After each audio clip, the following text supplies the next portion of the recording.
Oh, hello, and welcome to Al Dente Rigamortis. I'm Review Cultist. I'm Mikey, the East Tenth Evil.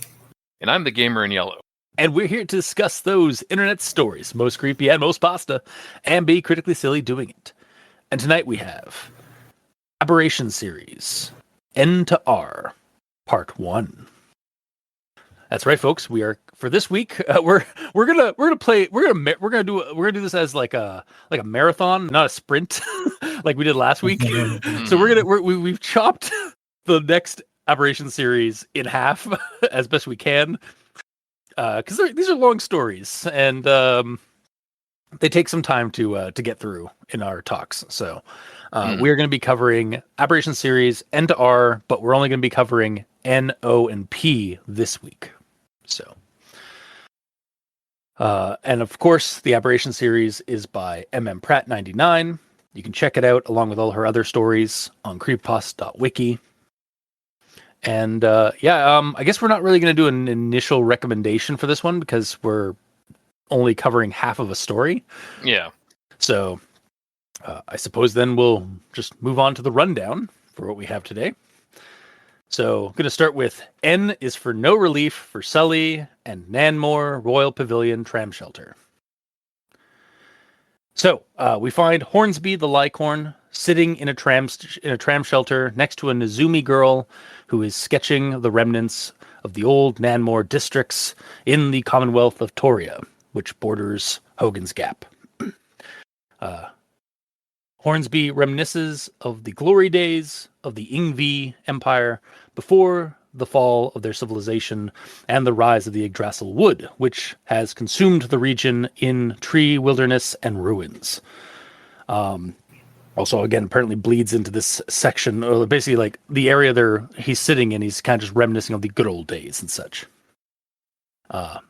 Meanwhile, further down the Nanmore train line, we find an elfin lad waiting in another shelter as shadowy forms rise around him. Back in Elia's hearth in Hogan's Gap, Sully gets caught and confesses for being involved in the pie thefts with Adora and Todd when Samargal asks Sully's mom, Elia, about any leads on the crimes. We then move on to O is for Adora's rendezvous. Adora arrives to the shelter location where she was to drop off the pies to Jarvis, the elfin boy connected with Todd. In exchange, he would get her a game chip from the witch mafia that they were trading the pies for. However, when she arrives, one of the witch mafia is there with her henchmen and snatch up Adora. They also have Jarvis, and despite Adora's pleas to just doing her job and let her go, the witches invite her in their evening festivities, since, she brought the pies after all for those festivities. And even recognizes Adora as the foundling grandchild of Bray, the Cynocephaly. Cynocephaly, I believe. Cynocephaly, yeah. It is a weird looking word. It is. And yeah. And you can say, like, with the Y in there, you can sometimes say it differently, like it's sin or sign or scene. So, yeah. And then we go to P is for party plans and packs. So out in Shore Grove Heights, near Hogan's Gap, Bill is talking with Willie and shortly a whole gaggle of other friends about what to do with Todd's invites for his party. They're doing this on like basically a group chat sort of situation on their blog cube or on their blog cubes and shell phones. Were those described before? They weren't exactly. They were kind of mentioned in the previous story, like basically kind of replacing like cell phones and like laptops. Mm-hmm. But they weren't like straight up like said like a blog cube is a computer and a shell phone is a cell phone. But you can kind of get that like through like context clues of the story. Oh, okay. Yeah. Yeah. So anyway, back to the rundown.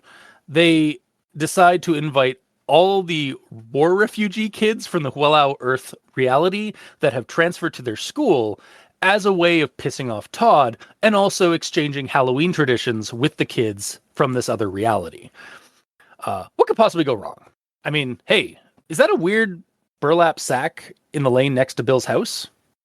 To be continued. Ooh. Mm-hmm. Yeah, that's also like wriggling or something, wasn't it? I think so, yeah. But yeah, so that is N, O, and P of Aberration series N to R. Actually leaves on a good spot, honestly. It sounds like that's how that one just ends. Yeah, and also unintentional. Yes. Like I cut it to like Q. I stopped it after I stopped before Q because Q has two. There are two Q chapters, and then there are two R chapters for the next episode. Yep. So yeah. But yeah, that was Aberration series N to R, specifically N, O, and P. And now we'll move on to Everyone Tolerates the Grammar Inquisitions at this point. And I've got a couple. Yeah. Not as many as I did last week. Not as many as I did last week. It's only about a page and a half.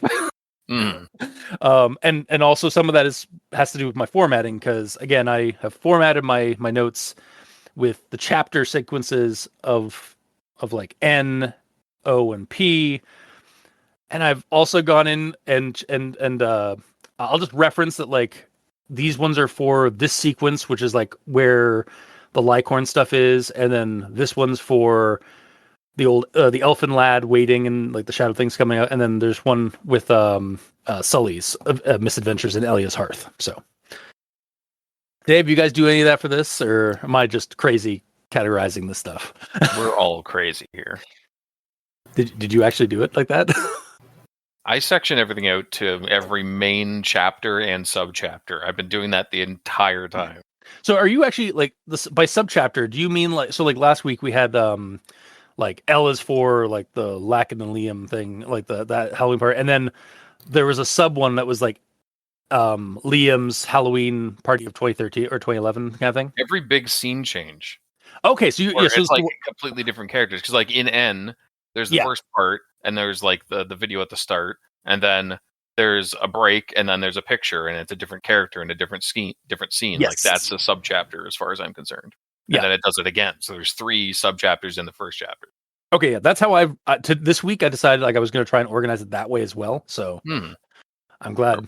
But realistically, when we're going over the grammar for the first chapter, I'm just going to read them all in order anyways. So yeah, exactly. It's more or less just for my own brain to keep everything in track. Yeah, exactly. And honestly, like I'm not gonna like expect us like, all right, well, I've stopped at Old Finchley. Like I'm done for Old Finchley Tram Shelter. So we're gonna before I move on to Nanmore Royal Pavilion Tram Shelter, do anything for the, yeah, I'm not gonna do that. No. But yeah, I'll just gonna use them as reference points for when for the story. So yeah. But yeah, starting with again, and as for no real, and I gotta. Again, actual thoughts. I've got to think about the naming convention of the story. Do you want to just go with it now, because fuck it. You're really okay. Gonna start. Yeah, N is for no relief for Sully and Nanmore Royal Pavilion Shelter. So we mentioned this previously in the previous story. But regarding these names getting overly complicated and long, I really feel specifically like this one. You could just use like one word or like like only like 2 words to kind of fix it, and like just to make it like more like kind of first off make it shorter and less complicated, but also like just to kind of fit like the rest of the story, because like most of the other stories chapters are like 1 or 2 words, not like a sentence or something like that. Yeah, but the hard part is like this first one is 3 subparts that are all like different things happening, so it's hard to label all of them as one thing. That's why it's this for Sully and also the tram shelter. Yes, but then you could go with like N is for no relief, and Nanmore, or my other one was gonna be like N is for no relief or N is for Nanmore. and just go with that. Like just to super simplify it. Again, this isn't a hill I'm going to die on. But it's just like, again, like the naming conventions are very long when it comes to these chapters. I was like, why? Yeah. Like I didn't pick these up from Reddit No Sleep. But yeah, I get you. Yeah. You were seen. Excellent. But I'll continue on with the rest of my actual grammar inquisition for N chapter. And again, we're starting with Old Finchley Tram Station, or Old Finchley Tram Shelter. More a forgotten afterthought than a functional part of the landscape, it stood plonked, almost apologetically, between the quaint coastal street of Hogan's Gap and the more bustling Nanmore district. So this I was like, at first I was like, is plonked a word? And then it better be. I looked it up. Plonk, a verb, specifically informal British English, to lay down something heavily and carelessly. I love the use of plonk in this. Yes, it's so good. Also, I learned a new word because, I will try to use that in my vernacular now.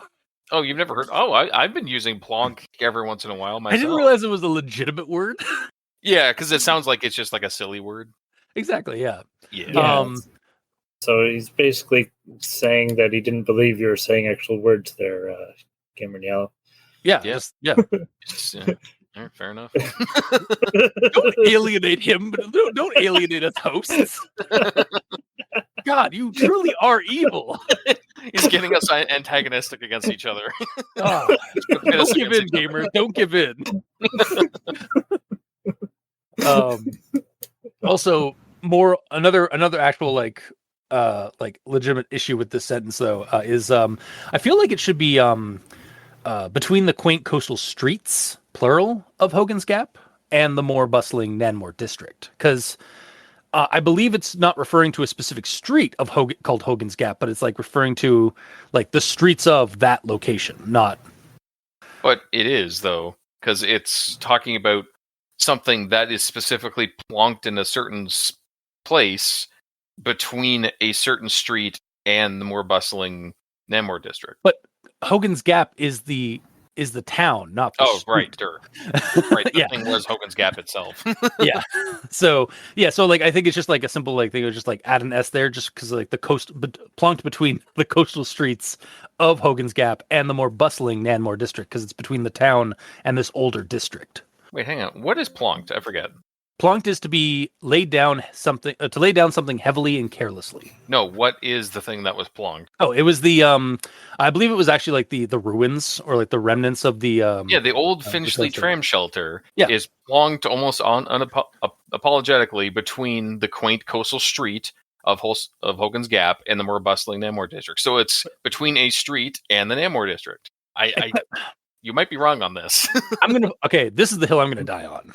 Should be, to me, it should be streets because I don't think it's actually the street of Hogan's Gap. It's the streets of Hogan's Gap. Like it's being more like it's plonked between the town of Hogan's Gap and the Nanmore district. Maybe it should be between a street of Hogan's Gap.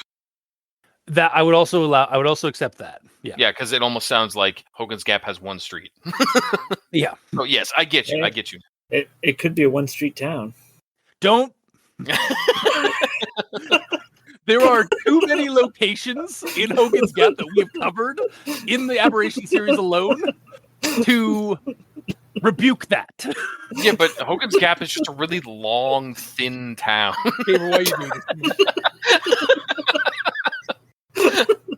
It's funny to join him now. I can't even. Oh, and he's gone. And he's back. Hi. Hi. Yeah. Honestly, that was warranted. Yeah. That crash out. Yeah. This early on in the episode. Yeah, how far are we in? We are 15 minutes in. Really? Yeah. How? Because we like to talk. God damn. It does not feel like 15 minutes. I guess time flies when you're being pedantic. I guess, yeah.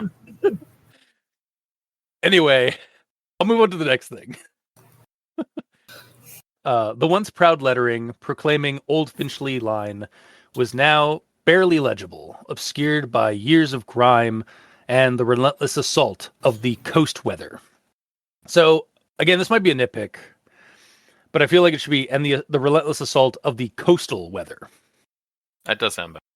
Yeah. And then the next thing I have is in the Nanmore Royal Pavilion tram shelter scene change.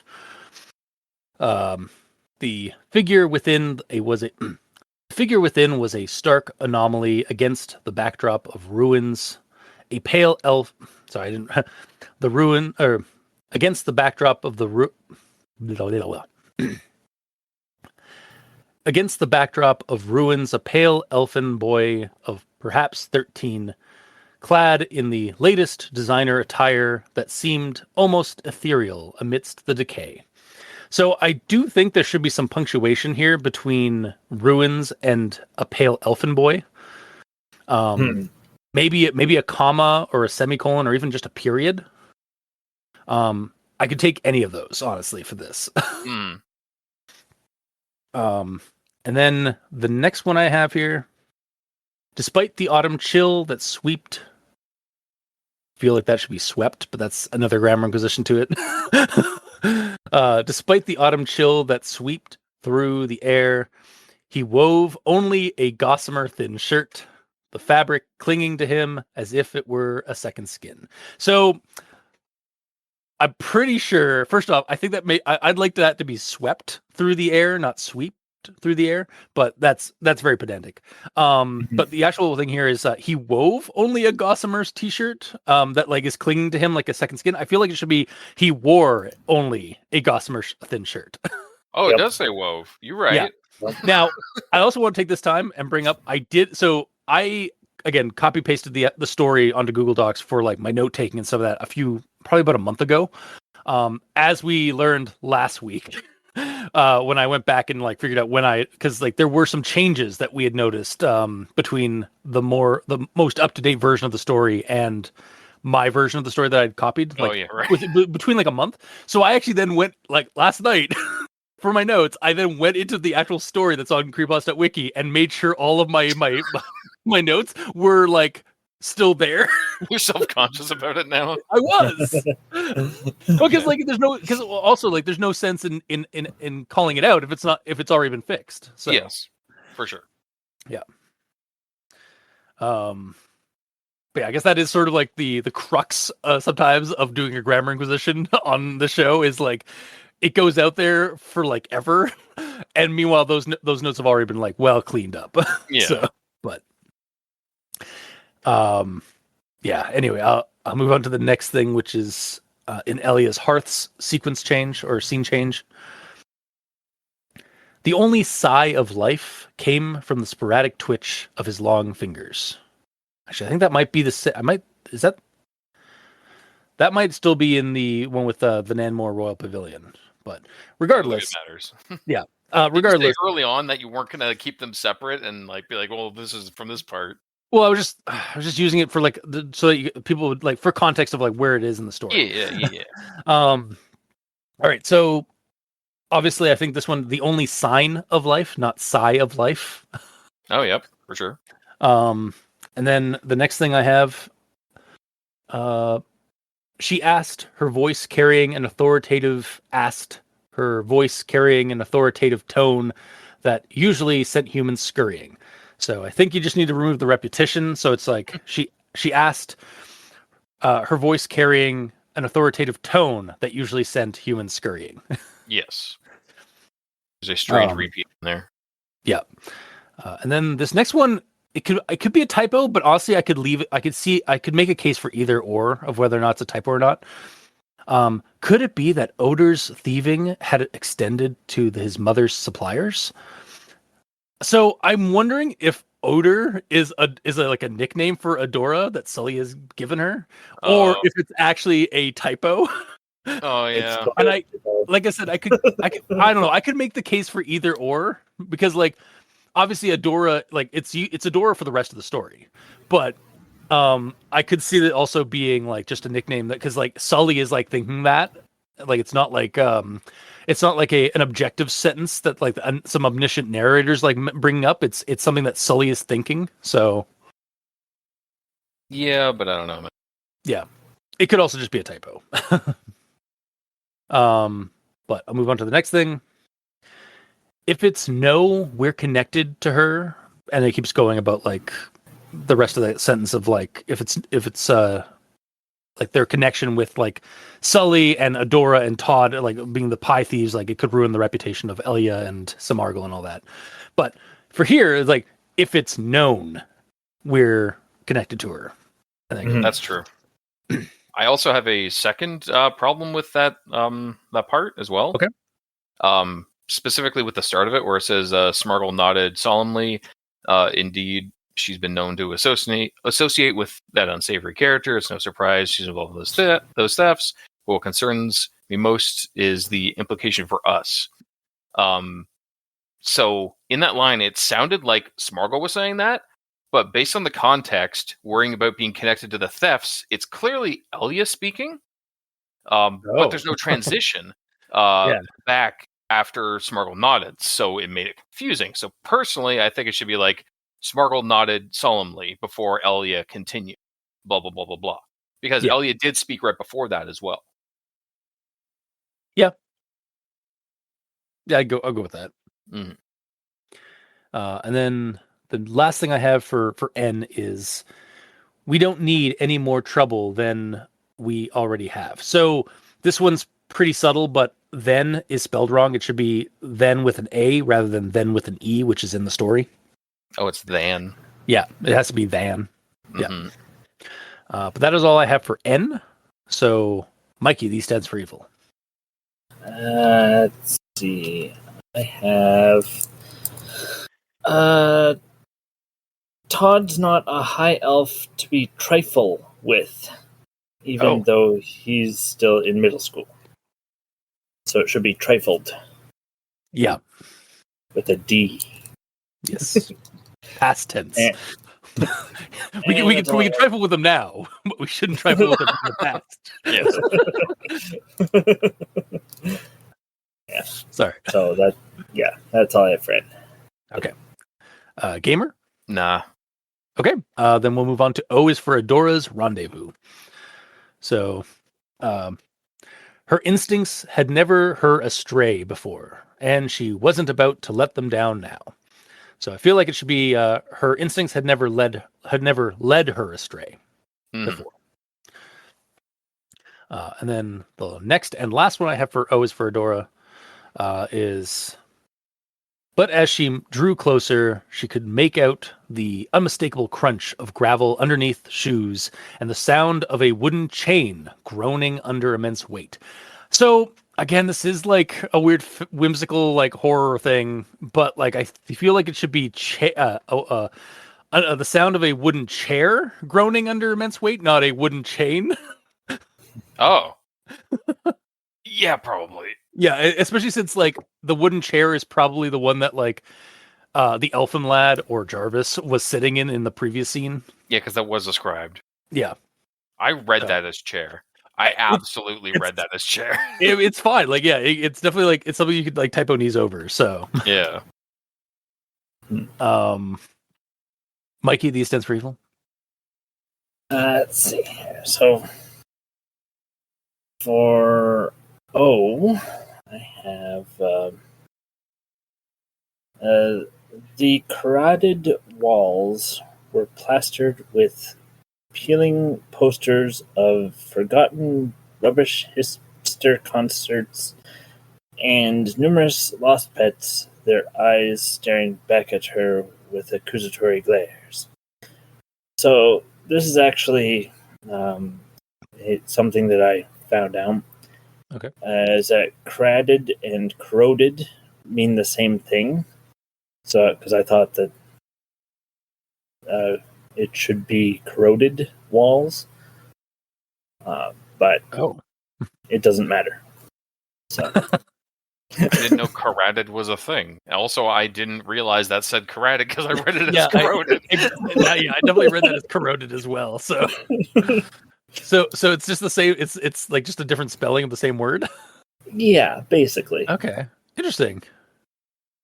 Based on AI overview. Unlike corrode, the chemical decomposition, corrade specifically refers to mechanical wear, like a river sanding down rocks. Yeah, so that makes sense because like the weather like is basically like eroding these ruins of this old tram station. Corrading? Corraded, yeah. Sorry, yeah. Corrading them? Yeah. Corrading, yeah. It might be corrading rather than corrode or than corroded or Well, because corrod. Yeah, sorry. What you said was talking about it in the present tense. But Yeah, the story's in past, so yeah. Yep. Mhm. Weird. We learned words. yeah. We've been. There's a couple of other ones that I learned in like, but those are more like actual thought appropriate. So, Mm-hmm. all right, And that's all I have for O. okay. Gamer. Nope. All right, moving on to P is for party plans and packs. The 4 Ps. Mm-hmm. So Willie's response was immediate, filled with anxious emojis and colorful question marks. Yeah, I knew you mean. It's like someone forgot to tell the universe it's just a party. So I You're wanted wrong. to. No, Whatever you're about to say, you're no, wrong. No. Hear me out. Hear me out. Okay. I wanted to fix this. Okay. But no, fuck you, because this emulates hasty texting and with friends perfectly. Yeah. I say keep it in, keep it all in. Absolutely. I'm not correcting anything moving forward that is being texted or typed in their little group chat. Fuck Absolutely you. not. You're right. Yes. Ooh, yeah. Joyous occasion. And there was much rejoicing. Yeah. Yay. Now that's not going to stop me from grammar inquisiting some things that aren't in text. Yes, of course. With the next one I have here. Mm-hmm. They had all heard the whispers about the Terrian kids' ghost stories. The kind that made the hair on the back of your neck stand up and your eyes dark around the room, searching the corners for shadows that didn't quite belong. So a couple of things here. First off, is it Terrian, like Terrean, or is it Terran? Because it's spelled both ways, or because I've seen it spelled both ways thus far. Oh. And I've seen it spelled Terrian twice at least in the story, but I've also heard the term Terran mentioned in the story as well in regards to these same children. So yeah. And like Terran is an old like kind of sci-fi term for like people from Earth. So it would make sense that they like, since these kids are from like an alternate of the mirror Earth, like Walao Earth, it would make sense for them to be called Terrans, but I could also see it being like Terrians just to kind of differentiate them from like humans from the Midgard Earth. Only if they're all named Terry, though. Yeah, clearly, yeah. And we don't want to even talk about the Garians. No, of course not. Gary. Was that from Fallout? Yeah, it's from Fallout. Yeah. For reference, anybody listening, there's a vault in Fallout 3 that you can find that's just full of clones of a guy named Gary, and they've kind of like their mental capacities have kind of diminished to the point where all they can say is Gary. They like become Pokemon. Yes. But there are two other things in this one. I feel like the kind that made the hairs on the back of your neck stand up on it, rather than hair on the back of your neck. Yes. And your eyes dart around the room, not dark around the room. Oh yeah. And then my last thing for P, they quickly sighed out. Sorry, I sighed out. You really did. They quickly sighed out, the excitement of the plan buzzing in their veins like a potent elixir. So I feel like it should be they quickly signed out, unless you sign out of your blog cube group chat by sighing. This is Hogan's Gap after all, so like anything's possible. Yeah, but no. No, I think it's a simple mistake. It should be signed. Mm-hmm. To sign out, since like that's the usual vernacular for like logging out of a program or something. Yes, for sure. Mikey, these stands for evil. What do you have left? All right. So this is a continuation from, I believe, last week. Besides, we've got Alex and even Jasper Cullis on our side now. So we get Jasper's last name with "on" right after it. So I still don't know if his last name is actually Cullis or Cullis-son. Or Cullis on, and it's just like a Fey word or like a Gaelic or Celtic word. Yeah. I am looking right now, like quickly checking right now. It's like, is that an actual word? Like Cullis on? Like, Oh yeah, because it says like, sure, the Cullisons were entertaining on their own peculiar way. Jasper Cullison and Cullison, and the Cullis on. So yeah, I don't know. There's a lot of Cullisons in this, though. I'll say that. So I think that's the right way. So, quick little thing: the Google AI did give me a very funny thing about the origin for Cullis.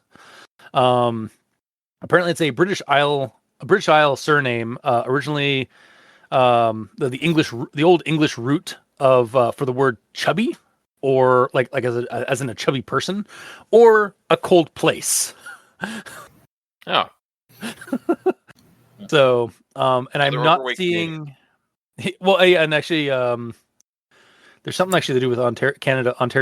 Oh, really? Has strong roots in the southwest England, and saw high 19th century usage in Canada, specifically Ontario. Oh, so I wasn't wrong at all. But yeah, so it looks like, but I'm not seeing any other like mention of like Cullis having like an O having an ON at the end, like kind of spaced out as like a family name.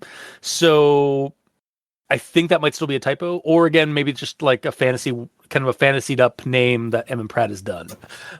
So yeah, they would all be that way though, if that's the case. Yeah, because have any other versions of Jasper Cullis or Cullison been like Cullis on aside from that? Or? We haven't seen another instance of Cullis on its own yet. On this entry alone, there are 16 mentions of Cullison. And there's one entry of Cullis. So I think Cullison's the right way. Okay. Then yeah, that's likely just a typo. Okay. Yeah, I think the problem was like in that line you put out, it's even Jasper Cullis on our side now. So like, oh fuck yeah, you're right. Yeah. So it should be Cullison on our side. Like that's where the extra on just kind of messed with it, I guess. Yeah. Mm-hmm. Yeah. That's fair. Yeah. So it still needs some work. A little bit, yeah. Yay! I caught one. You did it. All right. Let's see here. So the next one I have here is he didn't even notice an old burlap sack in the nearby wind, shifting slightly as if something within it was trying to get free. So wind in this case is spelt with a Y for some reason. There's a reason actually for that, and I have it in my notes. Do you want to have it now? I had an actual thoughts, but I guess I'll call it out now. So wind, WYND, is like a British term or like an old English term for the narrow lane between houses. Oh, really? Yes.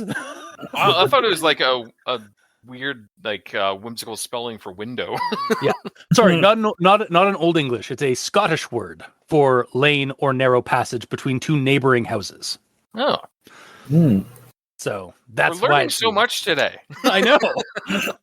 Because like obviously like in the nearby wind, I think it's because I think actually it probably comes from like the word wind or this word is like the root word for like winding sort of thing, like a winding narrow road or like narrow path kind of thing.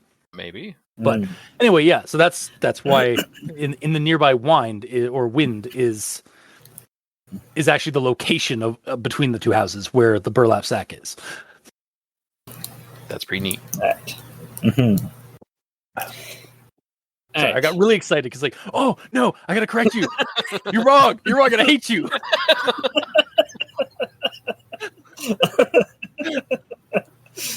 All I kid. I love you, man. right. And then next, I have a conjunction junction. Of course you do. Mm-hmm. And next stop, Conjunction Junction. Doot, doot. Its faded blue paint peeled away in sun-bleached patches, revealing the gray wood beneath, like an old bruise surfacing. It was a ghost of a bygone era, a silent witness to the ebb and flow of life in this corner of the world, standing as a stark contrast to the vibrant charm of Hogan's Gap and the bustling energy of Nanmore District. But why does this shelter remain? But I reckon it's just too stubborn to fall down. It was an era of grace, a time when the world felt newer and brighter, and the future was an untouched canvas waiting for the Jungvi brush strokes of innovation and beauty. It said the old gods were displeased with the Yingvi and their Hualao servants for their arrogance. It consumed the buildings, the streets, everything. But the shelter remained, a silent sentinel to a world that was passed by. Its once vibrant Art Deco tiles, now peeling and faded, murmured tales of a bygone era when the air was thick with the promise of a break tomorrow, and the clatter of trams resonated like the very heartbeat of the city. It was not the one he had been expecting. It was a sound that didn't belong in the gentle melody of the rain, a serpent's warning, a creature of the night's cry of frustration. Its eyes, two pockets of deeper blue, fixed upon the youth, seemingly in response to his fury. But before he could ask for clarification, Eli, now in anthrop form, emerged from the back, wiping her massive hands on a dish towel. It's important. And keep an eye on the front. I'll be busy for a while. And in broad daylight, too. It's a devastating blow to our bakery's reputation and financial stability. Or maybe we could start serving fancy desserts that match our mystical theme. And I'd prefer not to have to pull it out of you with my claws. It's nothing, Mom. It's no secret that Odora is quite the acquisitive soul. But if she's been pilfering from us, that's a serious concern.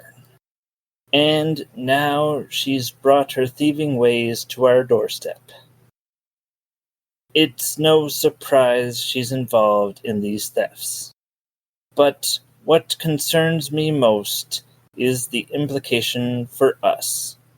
So, what do we do now, Mom? Or do we look for Odora first? And maybe some of the street carts in the Kexes district. And he's using your friendship with that Puka to get to us.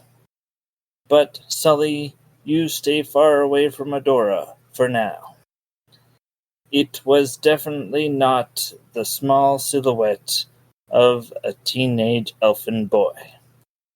It was tall and emaciated, tight gray skin that looked like it had been stretched over a framework of thorny bramble branches. It had to be a Spriggan, one of the Grub Street Witch's auxiliary henchmen.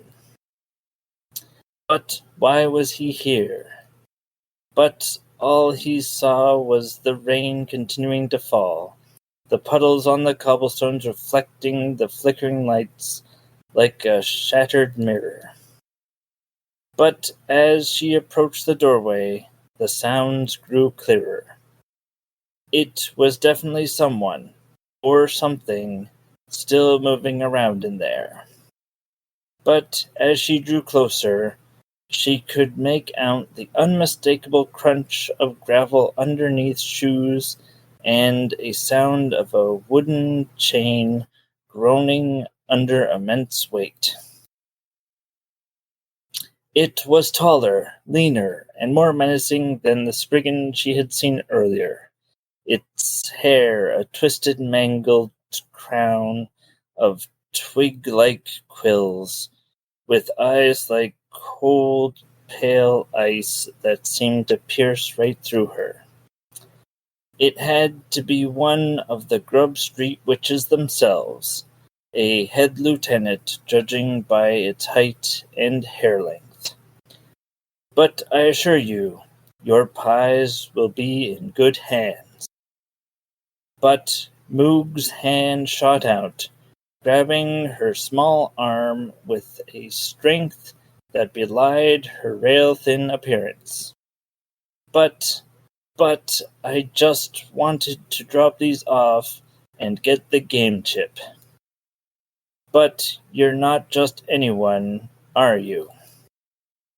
And we all know how protective cynocephalies are of their own despite their origins. But she had never imagined herself face to face with one, let alone their subterranean lair.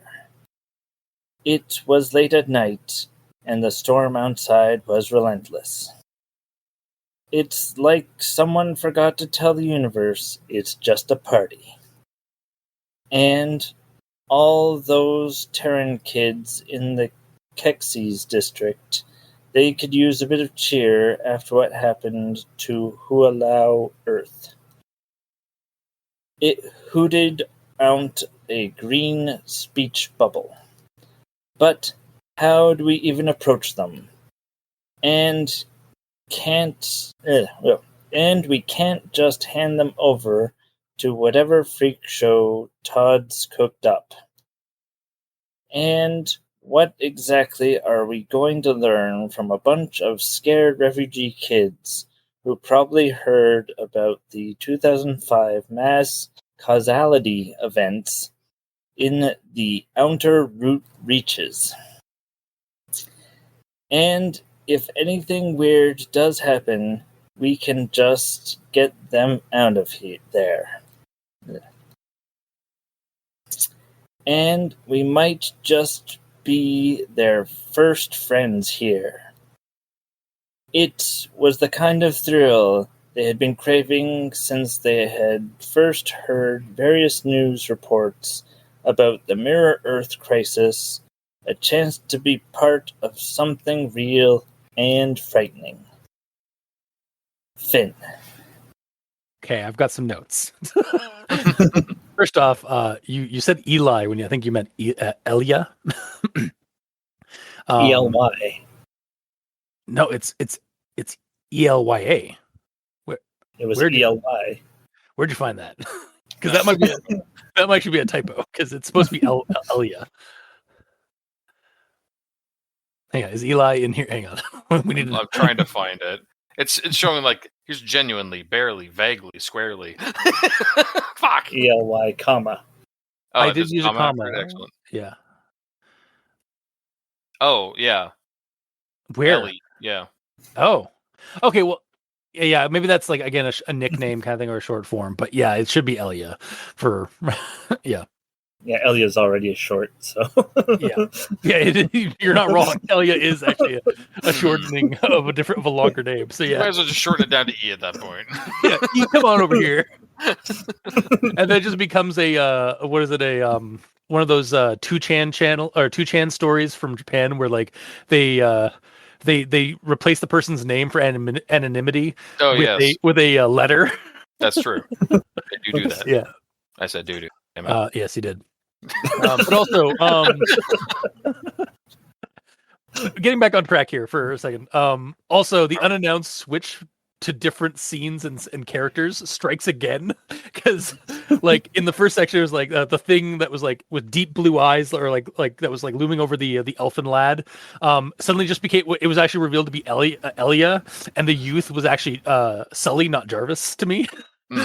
As it just kind of blended in to those two scenes. And then like similarly, the scene morphed from Elia's hearth to the tram shelter, with Sully changing into something horrific and tall.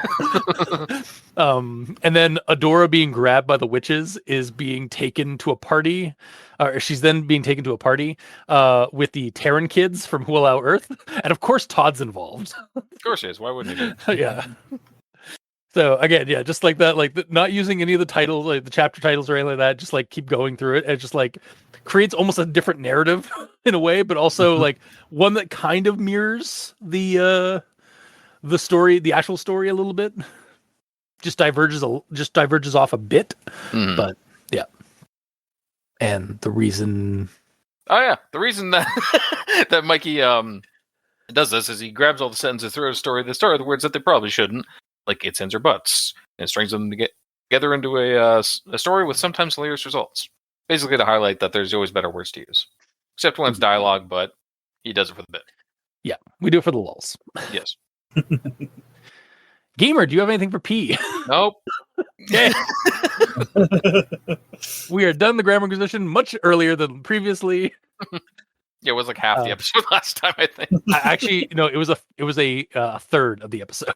Oh, getting close. It was about 25% of the episode. Yeah, or something along those lines. Anyway, my condolences to those that listen to that.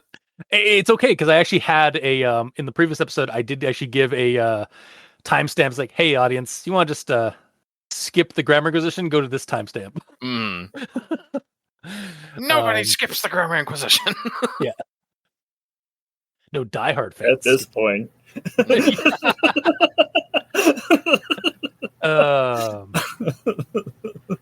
But yeah, we are now with the Grammar Inquisition finally out of the way. We can move on to actual thoughts. And I'm going to start not with the first thing. I'm going to pull a gamer here. Oh, and I'm going to tackle the photos. Damn. And video. Yes. So yeah, the first photo or like thumbnail that accompanies each section and subsection is a video of like just like a collage of autumn scenes with some like nice, pleasant, like kind of liminal music going in the background, like some or kind of hopeful or like kind of melancholy music playing in the background. And no joke, this was the vibe I was feeling while reading this sequence before I even checked out the video. Oh, good. Like the music was like the kind of music that was playing in my head as I was reading the story. Yeah. Just like that kind of melancholy, bittersweet hopefulness, or like that like hopefulness, but with like some bittersweetness to it.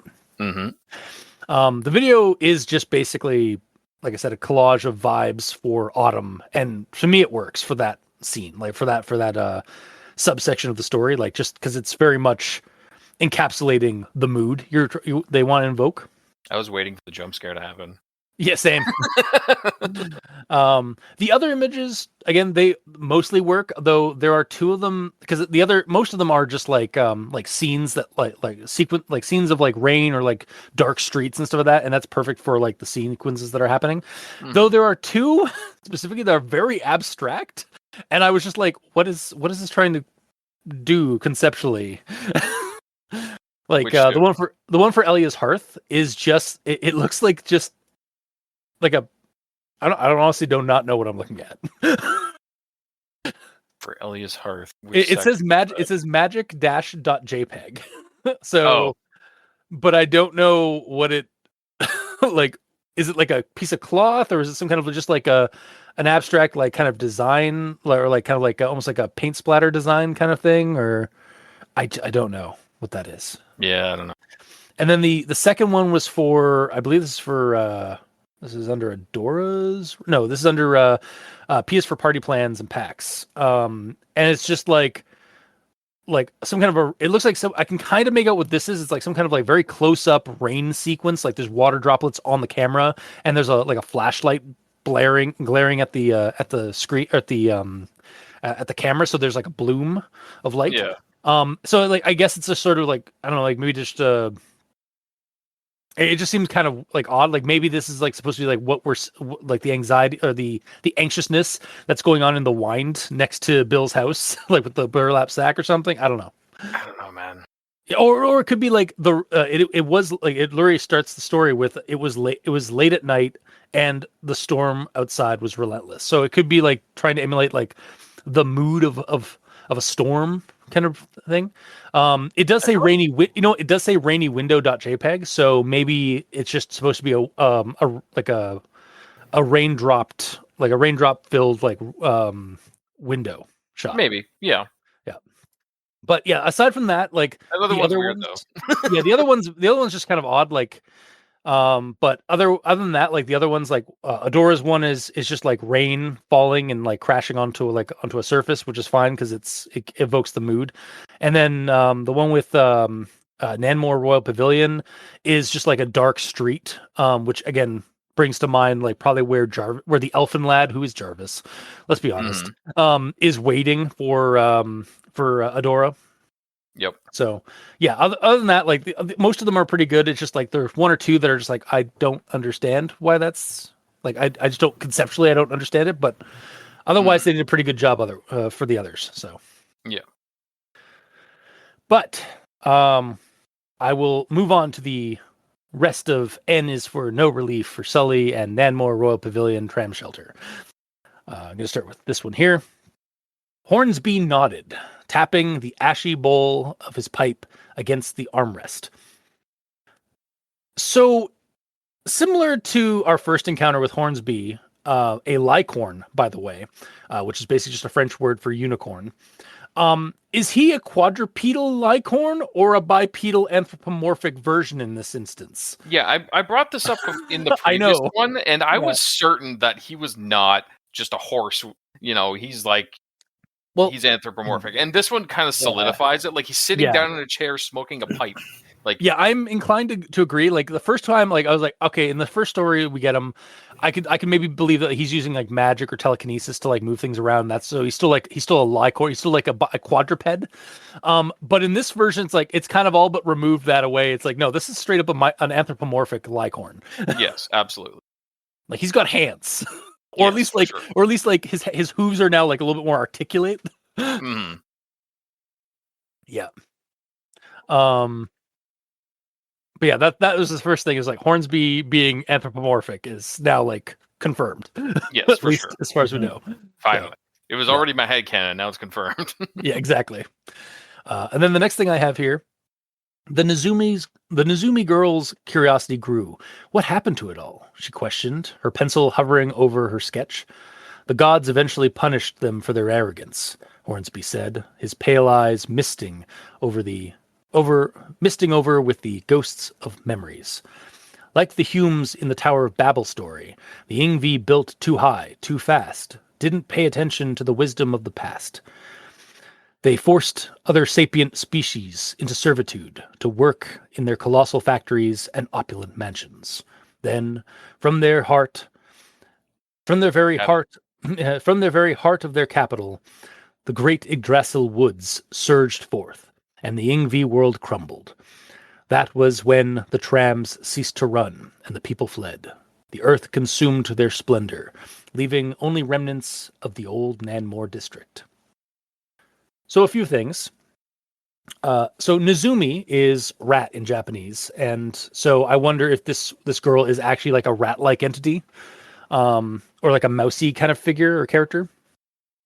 Or maybe that could also be her like last name, and she just goes by that for the description. Pretty sure it says the Nezumi. Yeah, Yeah, and it isn't like a capital. I don't think it's a capital N either. So it's just like it's a descriptor for the girl. So I think she's just like a folkloric like rat person from Japan.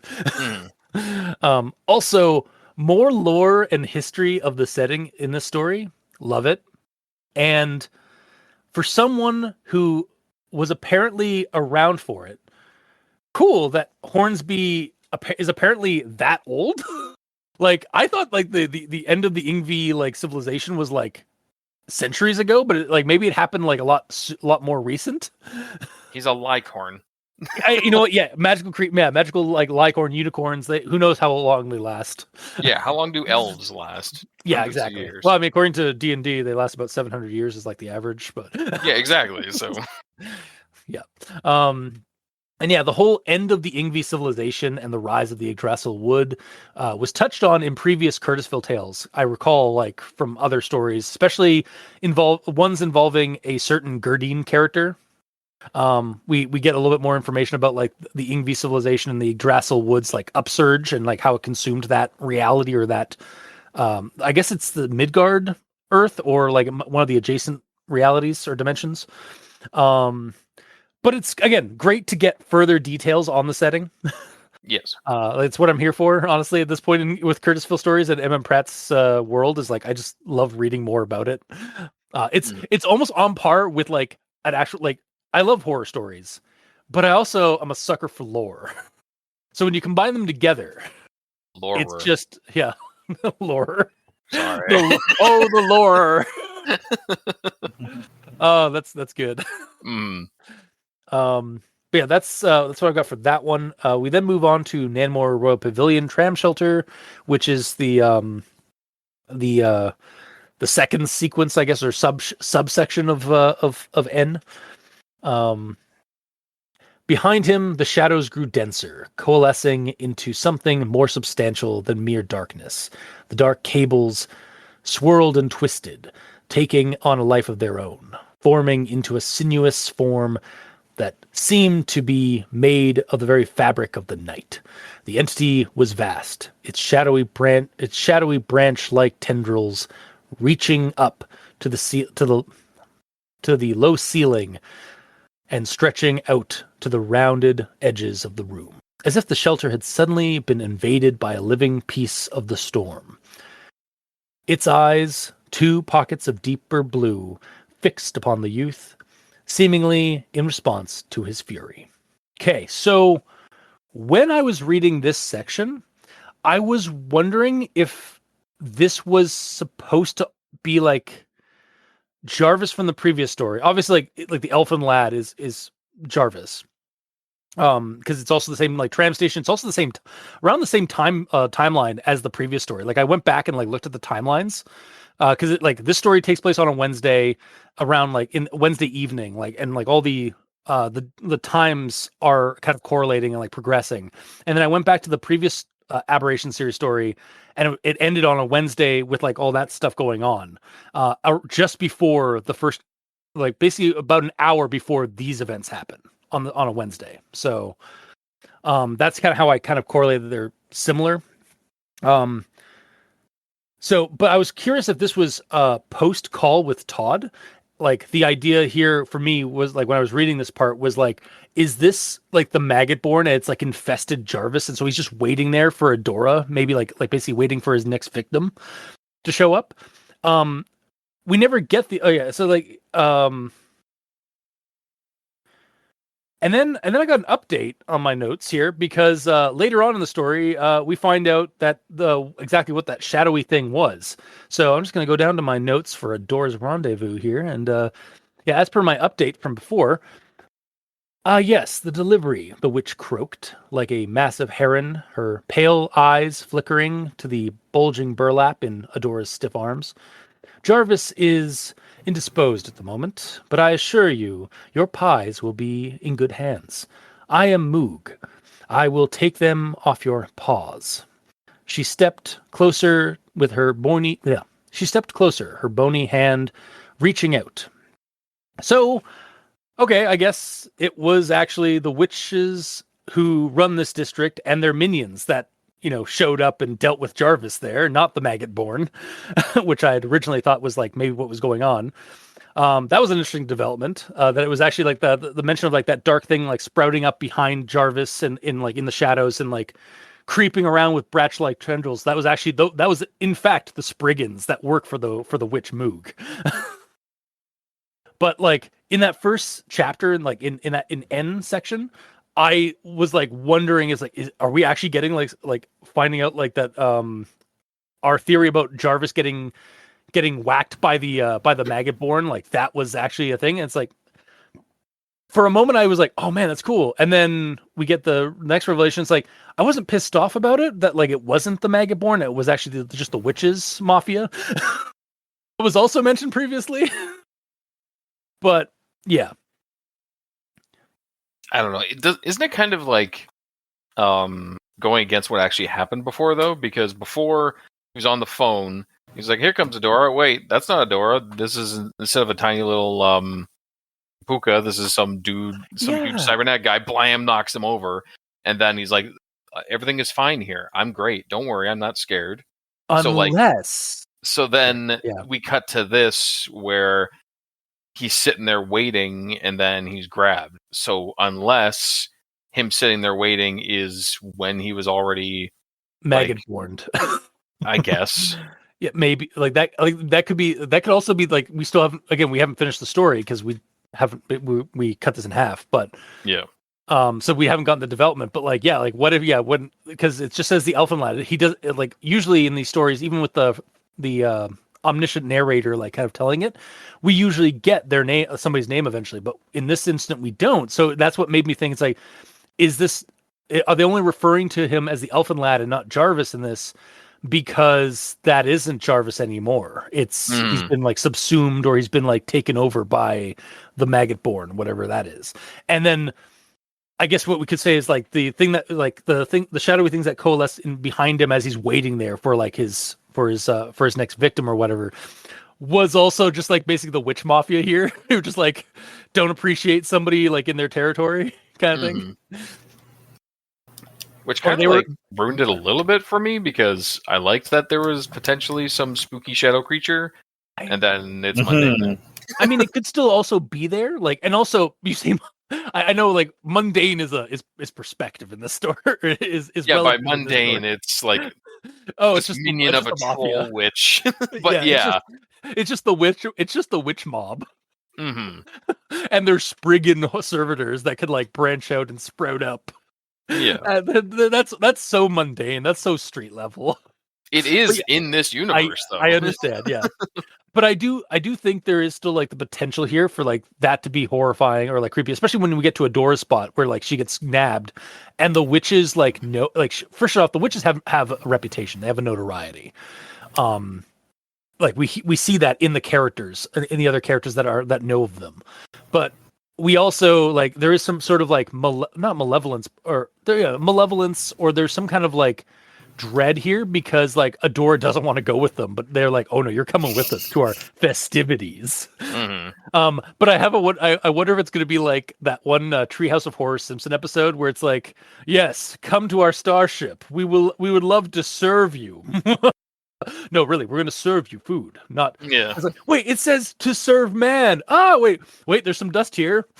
To serve man, and then like it keeps like going down the line of like being like malevolent, then like actually benevolent, and then malevolent, and then benevolent. Like it's all just a misunderstanding. Yeah. They thought we were going to eat them. I mean, Moog does specifically say like, "Don't worry, we're not going to hurt you. Like we can't with your grandfather being who he is and stuff." But she says it so like insidiously too. Yeah, but or that's just, like, how she is. That's exactly it. Like so, like it's hard to, and like sometimes it's hard to tell like when a character is like being like upfront when they have that much aura or they have that much presence. So yeah.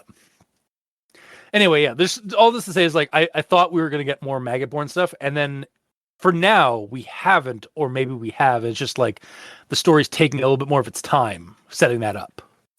But we'll have to see in the later chapters in Q and R. So I do see that R is for Revenant and Regrets. So oh shit! Yeah, that's when like it's like Jarvis Jarvis just like rips open like that one alien in the Men in Black animated series like opening just like the skin pops off and it just like reveals to be the giant horrible like maggot-born monster. Yep, absolutely.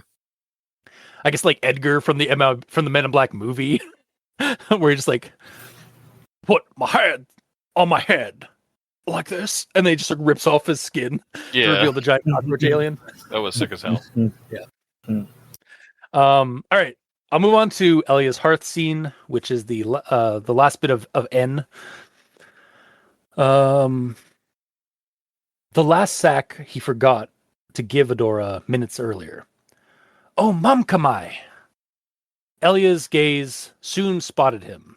She frowned, then slowly followed the direction of his fixed stare. So, oh, Mamkamai is a Bulgarian swear word that essentially means damn it. Oh, really? Yeah. But also, like, did he shout this out? Or did he just scream it in his head? It's not quoted, and it is italics. Yeah, so is it like a thought?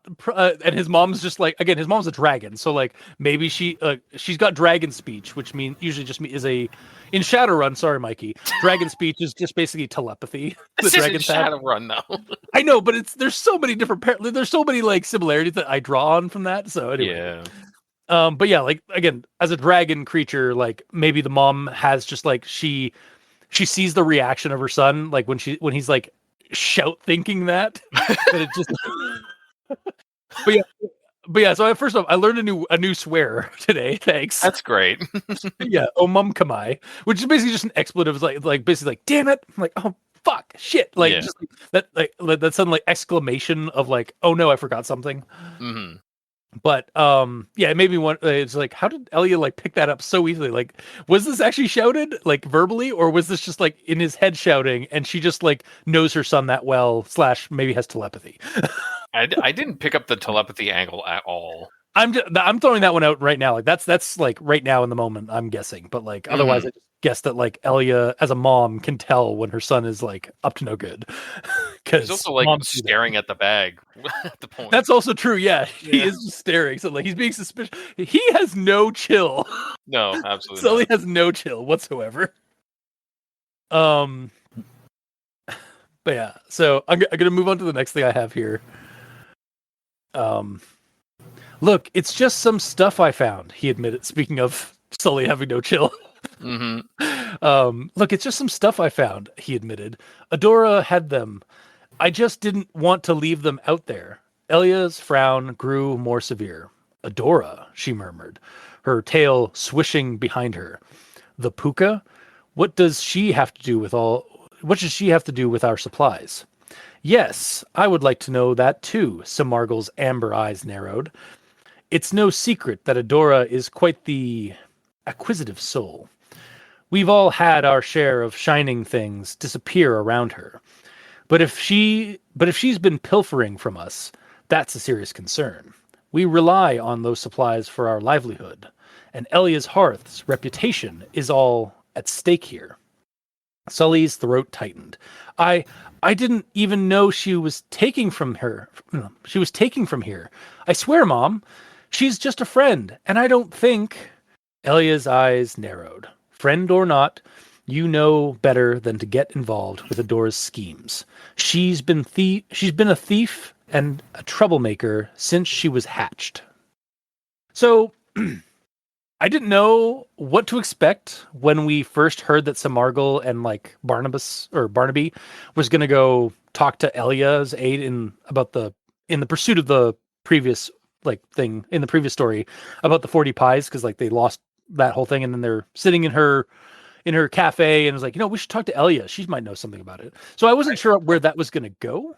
I forgot Barnaby was here. He hasn't said a goddamn word. Barnaby's just he's just Samargle's lackey. He's not he's not super important right now. So I believe he was described as a man of few words before. Yeah, exactly. He's the silent Bob. He's Silent Barnaby. Yes. But yeah, this whole like sudden suspicion of Sully, which admittedly wasn't that surprising given how bad he is at hiding things. Yeah. And his summary interrogation is definitely an interesting read. Like I really enjoyed this this interrogation of the son of the info broker basically. Mhm. And again, the whole stolen pie thing and the other culinary thefts mentioned previously, I suppose, really is rife for inspiration of a cozy fantasy D&D like adventure or mystery. Like again, I could see this whole scene like playing out like, oh, your characters like are go over to Elia's Hearth Cafe because you know that she's like an info broker, like she knows things around town. So you're talking to her, and then I'd probably have you guys roll like either insight or perception. And like, oh, you notice like she's looking at her son like just down in the hallway, and then they start like basically you'd be like helping Elia interrogate her own son about like the information that he knows about his friends who've stolen all the pies. Like it's very much cozy fantasy D&D mystery. Absolutely. In this instance. And also interesting factoid possibly that puka hatch rather than be birthed, since they are a lemur like mammal species. Then again, maybe this is just like a personal terminology that Zmai dragons use, since they're young hatch. So like maybe they refer to children as like or babies as hatchlings, even though like that's just like a generalized term because like that's how they interpret like birth and such. You're probably right on that part. Yeah, I like that better than the other option. Makes more a little bit more sense. Yeah, no, I think it adds a little bit more flavor to like the character of Elia, like by having her have this different terminology than like the rest of the world. Mm-hmm. And then the next thing here, this is again Elia continuing to what's the word, like not interrogate, like I guess Elia continuing to interrogate her own son about the stuff. Elia's eyes narrowed even further. The room seemed to shrink with her growing anger. Sully, you know better than to trust that puka. She's one of Todd Winneker's lackeys. Yeah, the way she says that sounds like it's a slur. Honestly, yeah, it kind of like, I'm sorry, what? Like, that puka? Like, what do you mean, that puka? Please continue, I'm sorry. Yeah, it's okay. She's one of Todd Winneker's lackeys, always looking to swindle or pilfer, whatever she can get her claws on. And now she's brought her thieving ways to our doorstep. And says, as I'm reading this part, I was like, you tell him, Elia, God, Todd is just the worst. Yeah. A door's off the hook, because like she's just a lackey. It's Todd that's the mastermind. Yeah. Todd also, is the story's otaku, honestly. Yeah. Because everyone's like, God, he's just the worst. Yeah, and honestly, like I'm kind of on the story side for this. Yes, for sure. But yeah, Todd is like also okay. We can add Elia and Samargal now to Todd's list of foes. I think you could add the entire population to the list of Todd's foes. Yeah, actually, that is my next thing here is, so Sully's mind raced, trying to remember Adora's earlier bragging.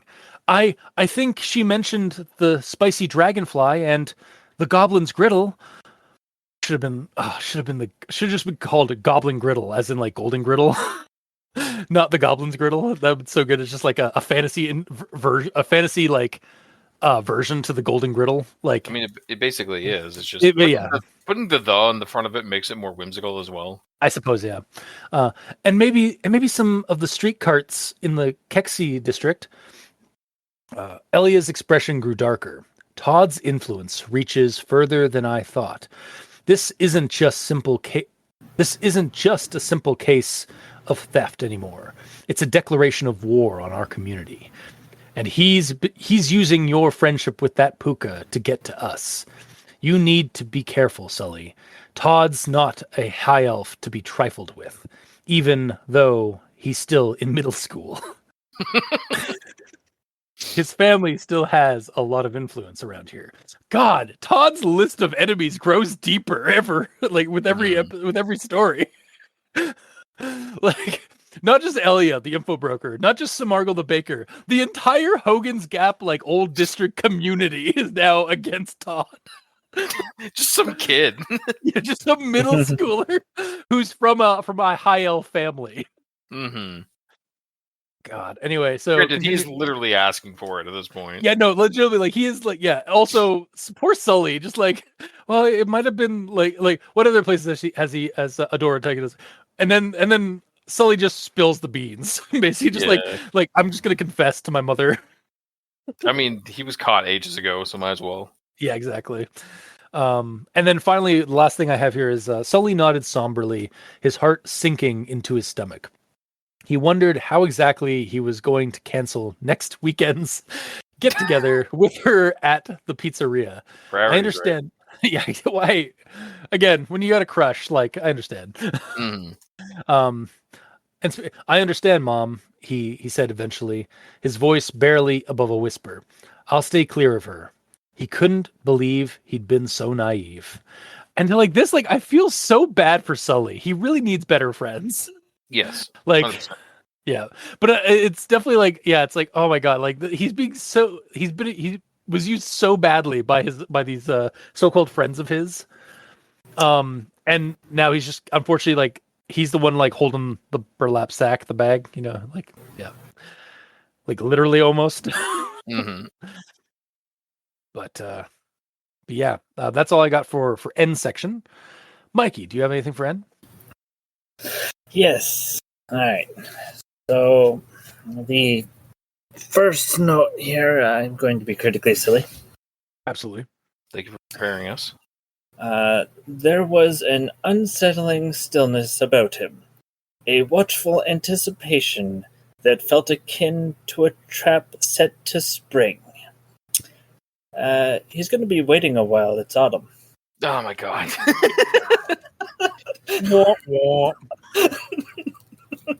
That's so good. Oh, I hate it so much. God. Yeah. Yep. All right. And then my next actual thought here is that for me, the quote unquote pale elfin boy seems more like a sort of cat or dog person, just based on the definition we get with his ears. Because his pointed ears, which had sagged under the weight of countless disappointments, suddenly perked up with a jolt. And once more, his ears drooped, and he slumped back into the weary watch of his vigil. Like, this is the first time we've gotten any indication that elves can do these sort of things with their ears. I kind of love it. Like, so in other fictions, like other fantasy stuff, I've heard like elves referred to as like rabbit ears. I think that's actually a slang or like kind of like a derogatory term for elves in the Dragon Age universe, especially in Orlais. The only one I've ever heard is knife ears. Yeah, and that one's also I think from Dragon Age too. But like in but I mean Dragon Age, not Dragon Age. Dragon Age as well. Yes, Dragon Age as well. Yes. That's but yeah, spin-off sequel. Dragon Age. No. But yeah, I also I do like that like interpretation that like elves have like an almost like canine or animal like aspect to them, like with their ears able to like kind of droop and change based on their emotions or their alertness. Mm-hmm. It's more fun than they're humans with pointy ears. Yeah, exactly. Yeah. Yeah. But it just I don't know. This is the first instance that I've had of elves having droopy ears. So for me, it makes more sense to be a dog or cat person. So you're saying like previously when like Todd was like being insulted and shat upon, not literally, but his ears should have been like perking up and down. And, yeah. No, I agree. Mm-hmm. I would accept that. Also, yeah, elfin is a real word that is in reference to, well, first off, yeah, old archaic word for elf, basically, but also apparently in reference to a person, small and delicate, typically with an attractively mischievous or strange charm. Is elfin? Oh, interesting. Yeah, or used as a descriptor to describe somebody, like, like they have an elfin grin. Mm. But yeah. Yeah. I do like the like a gremlin kind of grin, because that's yeah. being a gremlin is like being a little like Well, troublemaker, right? It stems mostly for elf, because again, like in the real world, like real folklore, elves are basically very associated with fairies and the fairy folk, and the fairy folk are very mischievous and trickster like in a lot of their legends and such. So yes. Yeah. Yes. All right. And then my next actual thought here is about Sully. He tried to keep his face neutral, but his eyes darted to the burlap sack still sitting by the rear door. So, to me, this is a series missed opportunity, because we previously established that he's a Zemai dragon, but he only has one head. But he could have had multiple heads and had one derpy head that just looked in the direction. That King Ghidorah meme of like serious head, derp face head, like tongue sticking out, like just like droopy eyes face, and the other two serious heads are just staring at that one. It's like, oh, it's that guy. What's that guy? Yeah, his name is Jeff. Oh yeah. I think even Elia hasn't been described as having multiple heads either. No, and I think that's also just because like they've been in like this like anthropomorphic or like human form a lot through the story, Yeah. so like they haven't taken a full form to be like a 3-headed dragon. Mm-hmm. I'm starting to wonder if like any of them actually have 3 heads. Yeah, because it hasn't been described at all, and I feel like that is something we would capitalize on. Yeah, and also I do feel like Zemai. I think I remember when I was looking up Zemai dragons. Not all Zemai depictions did have 3 heads. Some of them were just more serpentine with wings. Okay. So like it might just be like a more serpentine like dragon from like Eastern Europe and such. So or the Slavic area. Yeah. But again, like I think it is a missed opportunity to not have them be a 3-headed dragon. Or maybe he has to grow into his extra heads. Yeah, maybe like when as he grows, he gets like you're saying, like as he grows or hits puberty, he starts sprouting extra heads. Yeah. Oh god, that's the worst puberty. My dragon puberty is the worst puberty. All of a sudden, your vision fractals. It's like, oh, what's going on? Or you just have this sibling that you can't get rid of. Yeah. Because I imagine they'd either share. Oh my god. They are the epitome of sharing the same brain cell. Yes. or what's worse, they're like ogres from World of Warcraft, and they do have different head, like they do have different brains and identities depending on the head. Mm. Oh man, yeah. How does that? Okay, in those sort of situations, who controls the body? Yes. I think at that point it's just sort of like there has to be some kind of like I think they're the Power Rangers like Megazord, like they have to do it together, and they'll form the heads. Yeah. But yeah, I think it's more of like there is some kind of like basic cooperation. And I think like because oftentimes like I've seen in some stories when a 2-headed thing like starts arguing with one another, they kind of just like stay in place, or they start like their body starts kind of reacting accordingly. So it must be like there's just like a rudimentary synergy for the body to move around and some of that. But then like if there's an imbalance, that's when you start getting the quirks and such. Gotcha. All right, so that's the end of my thoughts. Decent discussion on ideas for like Zemai dragons, like these 3-headed creatures, and how they should like how they could be worked in fantasy and such.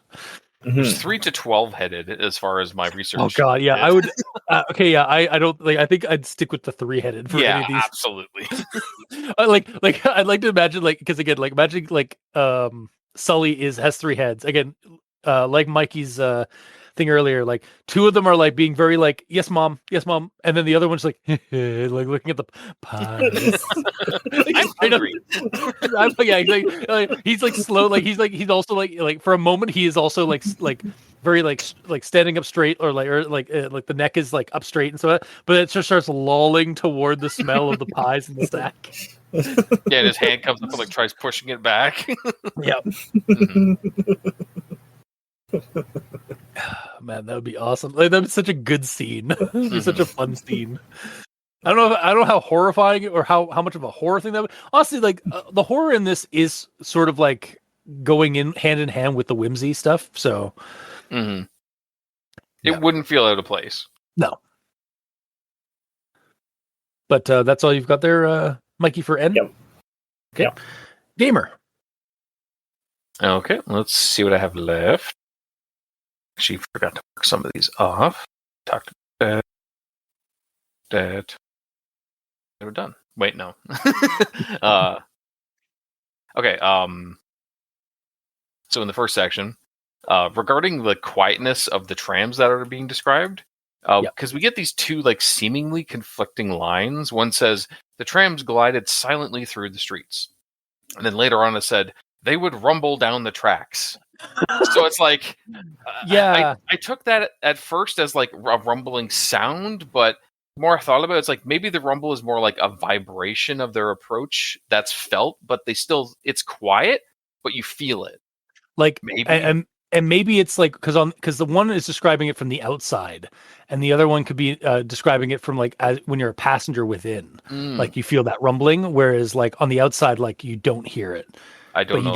But you feel it when you're inside, like the rhythmic rumbling of it going along the tracks. I don't know if the rumble is actually that from an inside view. I don't know. It's just something that's my suggestion for like how to interpret it, but yeah. Mm-hmm. Yeah, you could set your clock by the trams. They would rumble down the tracks, a rhythmic pulse of advancement. The conductor, blah blah blah. So maybe it could be talking about inside or outside. Regardless. Yeah. Okay. Fine. Moving on. So this is what's the character doesn't have a name. The Nizumi girl. Yeah.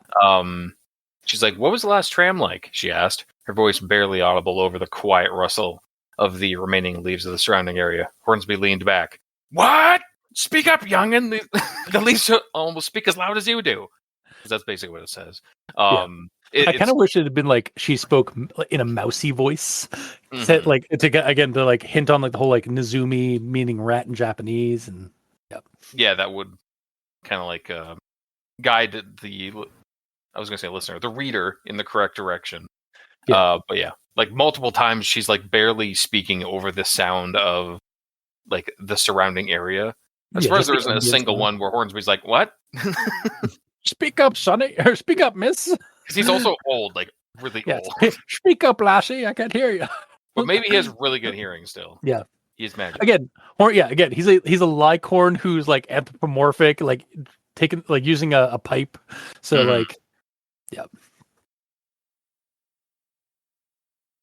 And then my next note is in the second section, where with like the creepiness around the elf person sitting there, until it at the end it said the entity, describing like the walls being covered in shadow with eyes looking upon him and stuff. I really thought it was all just flowery description of just mundane shadows from like the lights failing. It really could have been, honestly, like until the entity itself was mentioned. Because yeah, like most of that was just descriptions of the area as it was, like nothing weird going on, and then all of a sudden, okay, maybe there actually is something. And it would have been like a nice contrast because like we get like up in the first section in the old Finchley tram shelter, it's all nice and like the sun's coming down or the sun's setting, and there's these two people there just waiting for the bus or whatever, and like they're just reminiscing on like the good old days. And then we cut to like 10.5 miles away at the Nanmore Royal Pavilion tram station, which apparently is in like witch mob territory, and it's a lot more darker and moody. Like also that's also 2 hours later, because like in the first one it was like 7:15 p.m. and Jarvis is there at 9 p.m. So the pale elf was there. Sorry, yeah, the elfin boy is there for like is there at night. So like when the actual darkness is there, like it's a lot more like creepy.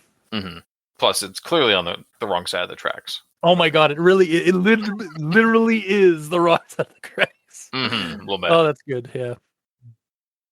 And then we get to the third section.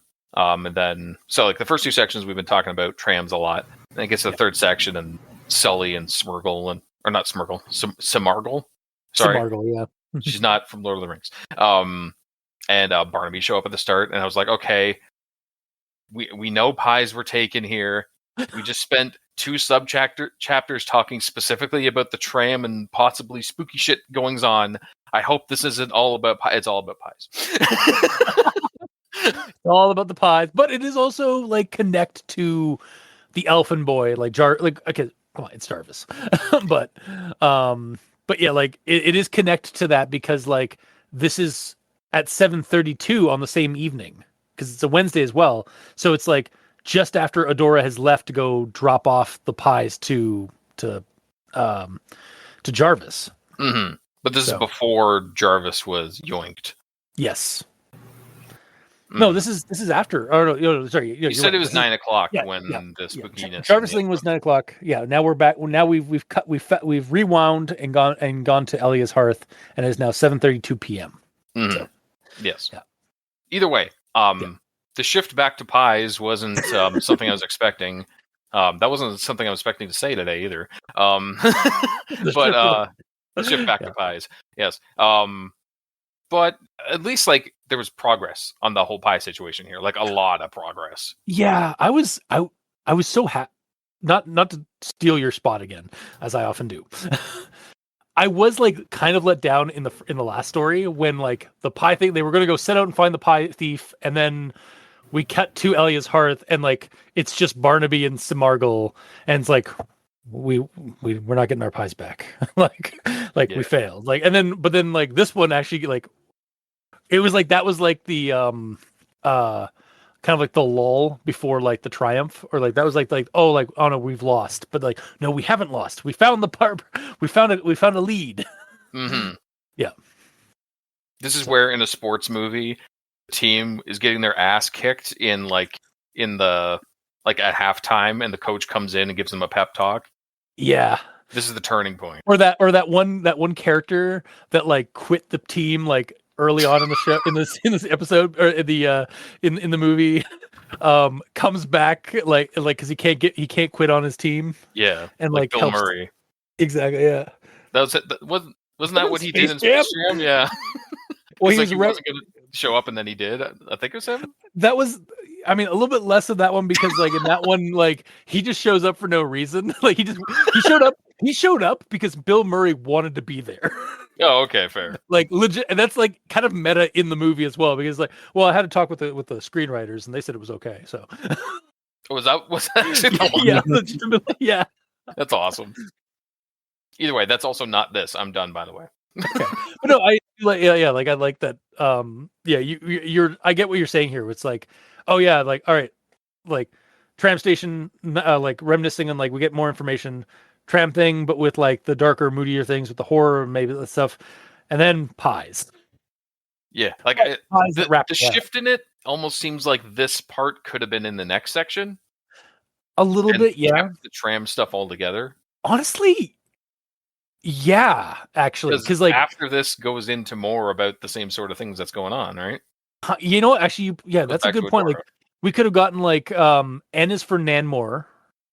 And then just have the first 2 subsections, and then I guess O is for Adora because both sequences kind of revolve around her.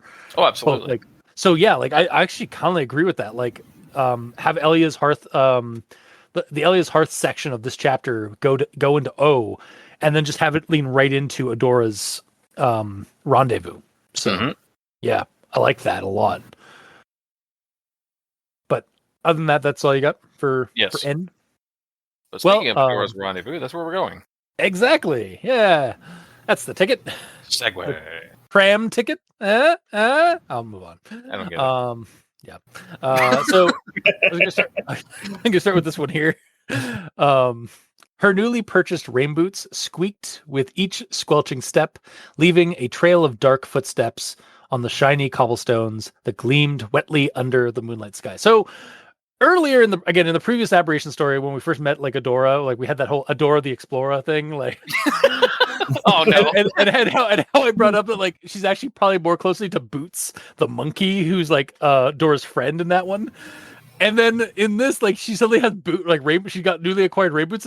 She's quickly becoming Boots from Dora the Explorer, with each new description of her. Because I mean, like, come on, the name aside, like she's pukas in this setting are like lemurs or like simian in nature, and now she's got rain boots. Are they red? They might be. She also gray with a yellow tummy. Well, I mean that lemurs are gray. I thought they were black and white. Look up lemur.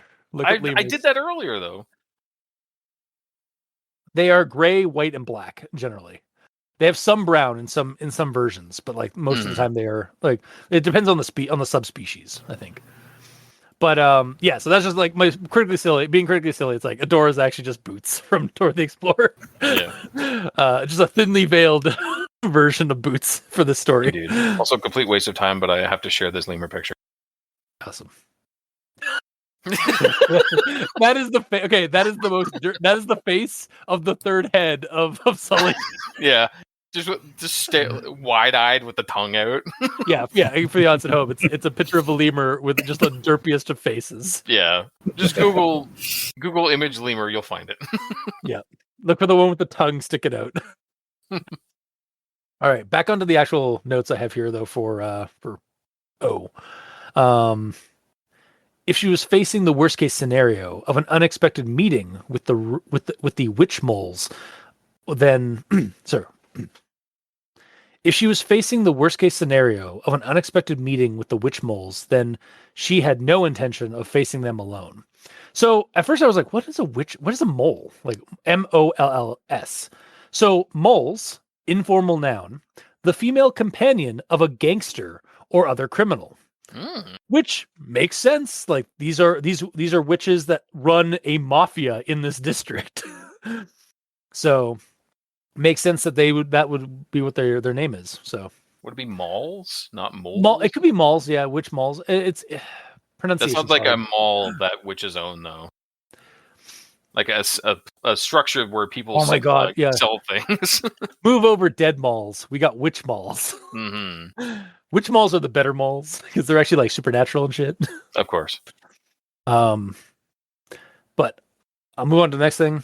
This is with the Witch Mall Moog speaking and such.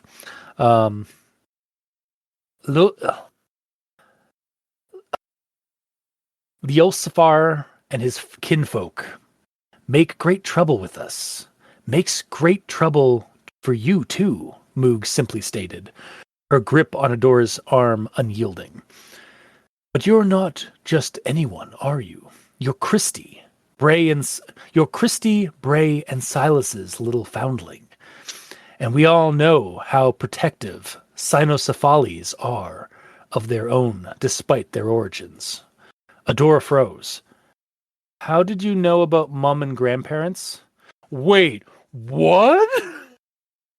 So, assuming Bray is the cynocephaly or the cynocephaly from the previous story, there's a pretty solid suggestion for this, since it is stated in that story that cynocephaly that is unnamed, but is apparently the inspiration, or it was responsible for like sightings of the Beast of Bray Road, among other places. So maybe like he goes by Bray now.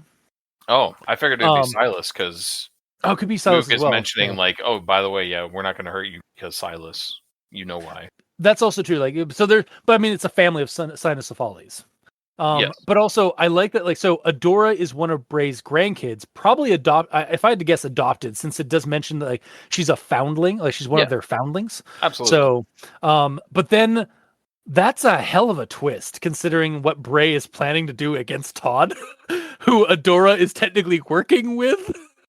Like, this is some Game of Thrones bullshit going on here. It's like, because we know, like from the previous story, like the cynocephaly in that story, Bray or Silas or whoever is plotting to poison Todd and his party with the pies. Yeah, they don't take kindly to what Todd has done to to Adora. Maybe that's the reason that Adora grew up to be a thief, is just because he's been a bad influence. Yeah. So, or, kill him. or also, Adora's the one delivering the pies. Maybe she's gonna be the delivery system. Oh, she's delivering the poison pies. Yeah. So that was again, like, that was a hell of a twist when I saw. I'm sorry, what? Adora? Also, yeah, because she could have got the pies, then ran down into that sewer or whatever, wherever the Cynocephaly was messing with the pies, delivered them, got them all poisoned, went, "Thanks, Dad," and then left. Yeah, thanks, Granddad. Because I think it's I think Christy is probably her mom, and then Bray and Silas are her grandparents, like Christy's parents. Yes, I assumed as much. Just from like the connotations we get, but yeah. Yes. Also, I guess that breaks your theory of that Piper. It was an inside job from Piper. The it still could be. Piper's still in on it. Yeah. Who do you think got them the pies? Who do you think was the inside man for the bakery for Adora? Yep, absolutely. Oh my God, it's layers upon layers. This heist. Also, interesting little thing to note. So Leosifar, I'm pretty sure I'm spelling that, or I'm pronouncing that wrong, but absolutely. LJO with a little accent on it, SA with a little accent on it, LFAR, is an old Nordic name or Nordic word for light elf. Oh. So again, high elf for light elf, basically. Yeah. They kind of tend to go hand in hand. So like, again, that's a nice little thing to know. Again, there's a couple of mentions of other words in this story that like they mentioned like Fimble cold. And I know like Fimble winter is a terrible winter that is supposed to precede Ragnarok. Oh, great. So it's just like basically a term for like bitter, like really bad cold, basically. That was mentioned earlier, I think in the story as well. So I was like, oh, that's just like constantly throwing out like old Norse words or old English words for the fantasy flair. And I'm here for it, obviously. But yeah, again, biggest surprise, like shocker for me, was the fact that finding out that Adora was connected to the Cynocephalies and even technically the witch, the witch mob in a way, because they seem to have like connections with each other. So, and then, but also she's working with Todd, so it's like, is she a double agent for either side? Who knows? But yeah. But that is all I have for O, is for Adora's Rendezvous. Mikey, D stands for evil. I'm evil. Gamer. Aside from that groundbreaking move the last subsection of N to O, that honestly, like, I think that's like any takeaway for this. I think that's also a really good move. Okay, I'll take it. Yeah. What else do you have for O? Yeah. I got one. Namor Gate was a little more than a shell. Its glass windows all shattered, and the metal frame tagged with remnants of 100 spray-painted gang and sigil symbols. I'm just bringing this up because I like the added bit of sigils being tagged on as well. It gives an unnecessary but welcomed reminder to the real-world whimsy that is this story. Yeah, the was it what do we always called it? It's like what do we used it last week, like it was like the word of the day. It's the word of the Curtisville stories. It's like postmodern or magically mundane, magical realism.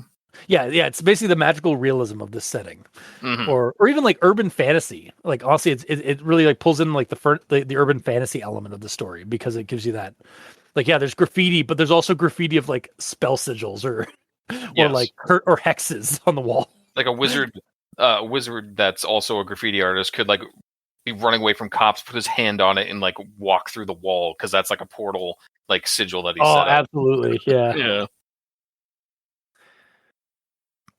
But yeah, that's all I got for O. Okay. It's also kind of they bring that up of like, oh, wizard could like just like spray paint or like make that insignia on a wall and stuff like that. I've recently jumped into the anime Witch Hat Atelier. Like I've started watching that show, and the magic system in that is all about basically creating circles and sigils And that's basically how magic works, is like you create sigils inside of a circle, and then it activates by closing the circle, it activates the spell. Oh, okay. Yeah. So like a pentagram in a circle is for summoning the devil. Or a pentagram would be, and then but if you reverse the pentagram into a pentacle, it actually creates a protective ward. What's the difference between a pentagram and a pentacle? A pentacle is how like basically a star in a circle. A pentagram is a upside down star in a circle to create a goat face. Oh, okay. Yeah. What dictates which way's up though? Yeah, when it's on a flat surface. In context to whatever. I think in that based regard, on the starting point. yeah, basically on the starting point, or like whoever's facing it is like kind of what it forms. Yeah, Mm-hmm. like for whoever is intentionally like using it, however they're facing toward it is what it is. Mm-hmm. Yeah, that makes sense. Yeah, because you wouldn't just do it as a pentacle, then stand on the other side and be like, "Hooray, I did it!" Yeah, exactly. Oh God, I've summoned a demon. Mm-hmm. I was trying to create a protective barrier. Anyway, I guess we'll move on to the final one, which is P is for party plans and packs. So I'm going to start with the first thing here, with the first bit of lore that we get that I just like really love. The first bit of lore that you love. Sorry. Okay, I'm going to start with this bit of lore that we get in this one. They've all had it rough, especially the ones who lost their homes to the AI robot uprising. The latest Mirror Earth crisis had finally displaced thousands of people from their real space dimension, forcing them to integrate into the neighboring Midgard dimension. The various multiverse governments, including the fairy territories, had promised them shelter and utmost support, but the reality was starker than the shadows lurking outside both boys' windows. Yes, more details on the setting. More! That is exactly what you want. Yeah. Also, like, man, Hello Earth just sucks. Yes, absolutely. Like that Mirror Earth fucking sucks. Mm-hmm. Just and that's like basically AI, like real world Earth, right? I don't know. I think it's kind of insinuated to be a little bit. Yeah. But yeah, like, cause like it's just like, man, that really sucks. Like Koala Earth, like because like part of me is like, it could either be like a futuristic kind of setting where like again Terminator apocalypse has happened, or it is just our Earth, just a few years down the line. Mm-hmm. You know, whichever one happens first. Yeah. But I'll move on to the next thing. You know what the owl avatar suggested? Maybe we should give all our invites to those Terran kids. Bill thought a minute, his calloused thumb hovering over the screen. You think they'd want to go? He eventually replied, Lately, Todd's become a purist, specious jerk.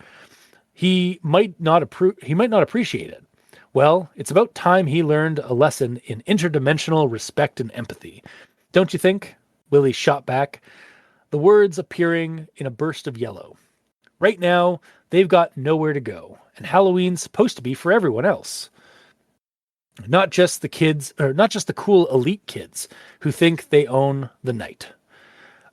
So I was reading this part. First off, again, cool, like, again, descriptive, we're getting a little bit more detail about like how the interface for the blog cube and the shell phones work and such.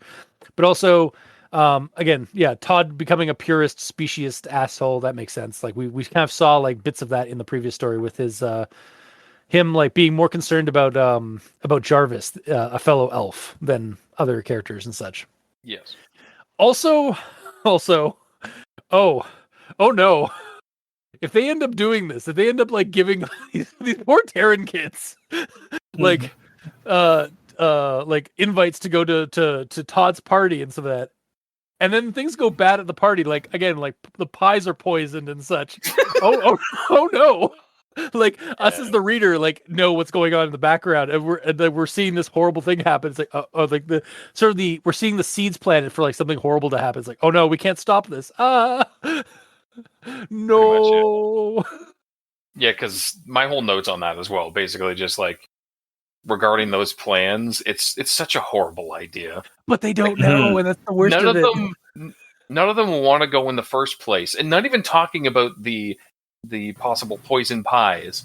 None of them just want to go to the party in general because it's going to be a bad time. They know Todd is a jerk and he torments people. So why would they want to subject these confused and scared humans to this? Yeah.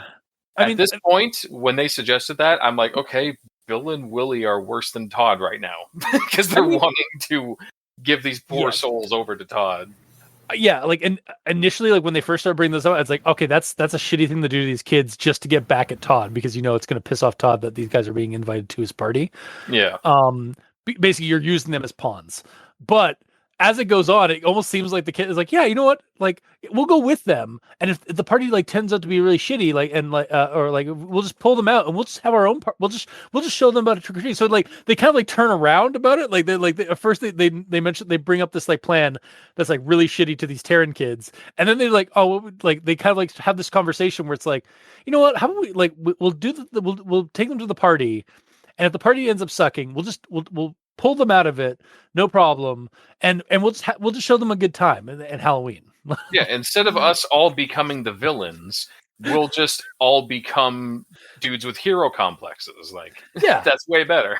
Hey, you know what? I'll take it against Todd. Yeah, and like they do. Okay, so by the end of this, what is the plan? The plan is to go and take them out if it's bad. Yeah, basically is to go with them and like say like, oh, we were all invited, and like Todd, just to fluster Todd, like because of all these Huala or like basically war refugee kids that Todd doesn't want at his party. Yeah. And then like if the party ends up sucking, like or like something bad happens to the party, they'll pull the kids out, like take them out and like bring like, hey, let's go down like the street to our neighborhoods and just go trick or treating. Like, yeah, like sorry, this party was a bad time. Like, here's like what we really do for fun, like stuff like that. Yeah, I feel like the best plan would just be to do that and just no one to Todd's party. That is what would like piss off Todd the most. Is like he sends out all these invites. He's like, yes, clearly everyone's going to show up because I'm so important and cute. And then no one shows up. That is like probably like the best way to like deal with Todd is just to ignore him and to ignore his plans. Unfortunately, me as a reader, I would hate that because we're in a situation where this is like the "Are we cool yet?" exhibit. I need to see the party at this point. You need to see what happens.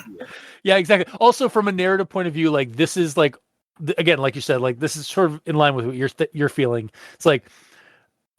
Yes, that other part is the good idea, is the more like honorable thing, but these are kid characters, and this is sort of a kids on bikesy sort of like genre story or like at least like kids are gonna make poor decisions. Yes, absolutely. And like this is like they make dumb plans.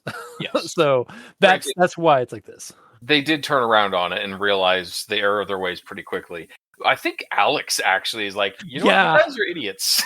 Yeah, I was kind of worried about Alex early on in the previous Aberration series when he went all like edgelord. And by the way, edgelord has not changed in this based on what we have here. Like, let me see here. I got a note here. Alex's icon popped up on their chat. His armored Sith avatar, looking looking unusually thoughtful. God, Alex has become an edgelord. Yes, absolutely. Such a goddamn edgelord. Mm-hmm. But yeah, that's I just said that a little bit there. But yeah, he's also the voice of reason. But yeah, he's also because he's also like he is anti-Todd, but he's also still not a bad guy. Like he's just become a scene kid, but he still has like a good heart. Mm-hmm. So I'm glad that we kind of get a little bit more of a redemption, or like not a redemption, but I'm glad we get like a little bit more of like not even a turnaround, just like. It's revealed that that Alex hasn't gone bad. Because when he was first re-released into this story, it's like, okay, he went through those horrible things and he has plans to do something to Todd, wink wink. Yeah. Like at that point, I'm pretty sure my note is like, is he planning to literally kill Todd? Because I wouldn't be surprised at this point. Oh no. But yeah, no. I don't know what's gonna happen. I have a very suspicious feeling now that Alex and the Cinecephaly are working in tandem. Oh, and that's why he doesn't want these extra kids to be like at the party. Like he is doing a good thing, but like also like he's doing a good thing possibly with ulterior motives. Because they're going to ruin everything. Yeah, exactly. Like, okay, because he didn't like, I'm gonna poison like Todd and all his hang-on friends. But like, and then it's like, oh, like Bill and Willie's like, oh, yeah, we should invite those poor transfer students from the refugee camps to this party. It's like, no, shit, we should no, we totally shouldn't. Are you kidding me? That's very like a shitty thing to do to those kids. And then in his head, like, very shitty thing to do to those kids. Yeah, we should totally just like, have them like not go to the party. Yeah, just show them a good time around town, away from the party. Be right on this, away from the collateral.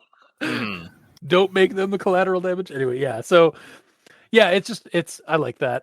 I like that a lot. I kind of hope that's the case.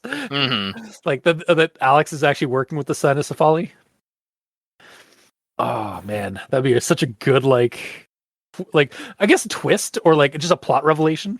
Yes, I'm excited to see it. Hopefully, yeah, we'll see. We'll see how it turns out. And then the next thing I have, a few of them built. So this is in regards to like the group chat that suddenly forms after like Bill and Willie like move over to their blog cube. Speaking of, I was going to bring this up before, but I didn't have time. When it was first describing the blog cubes. Yeah. I originally saw it as a cube that is on your desk that like projects holograms of avatars that are talking. I didn't, but that's cool. Because when you said it's like a laptop, it's like, oh. Yeah, I saw it more like a laptop rather than like a projected like a holocron from.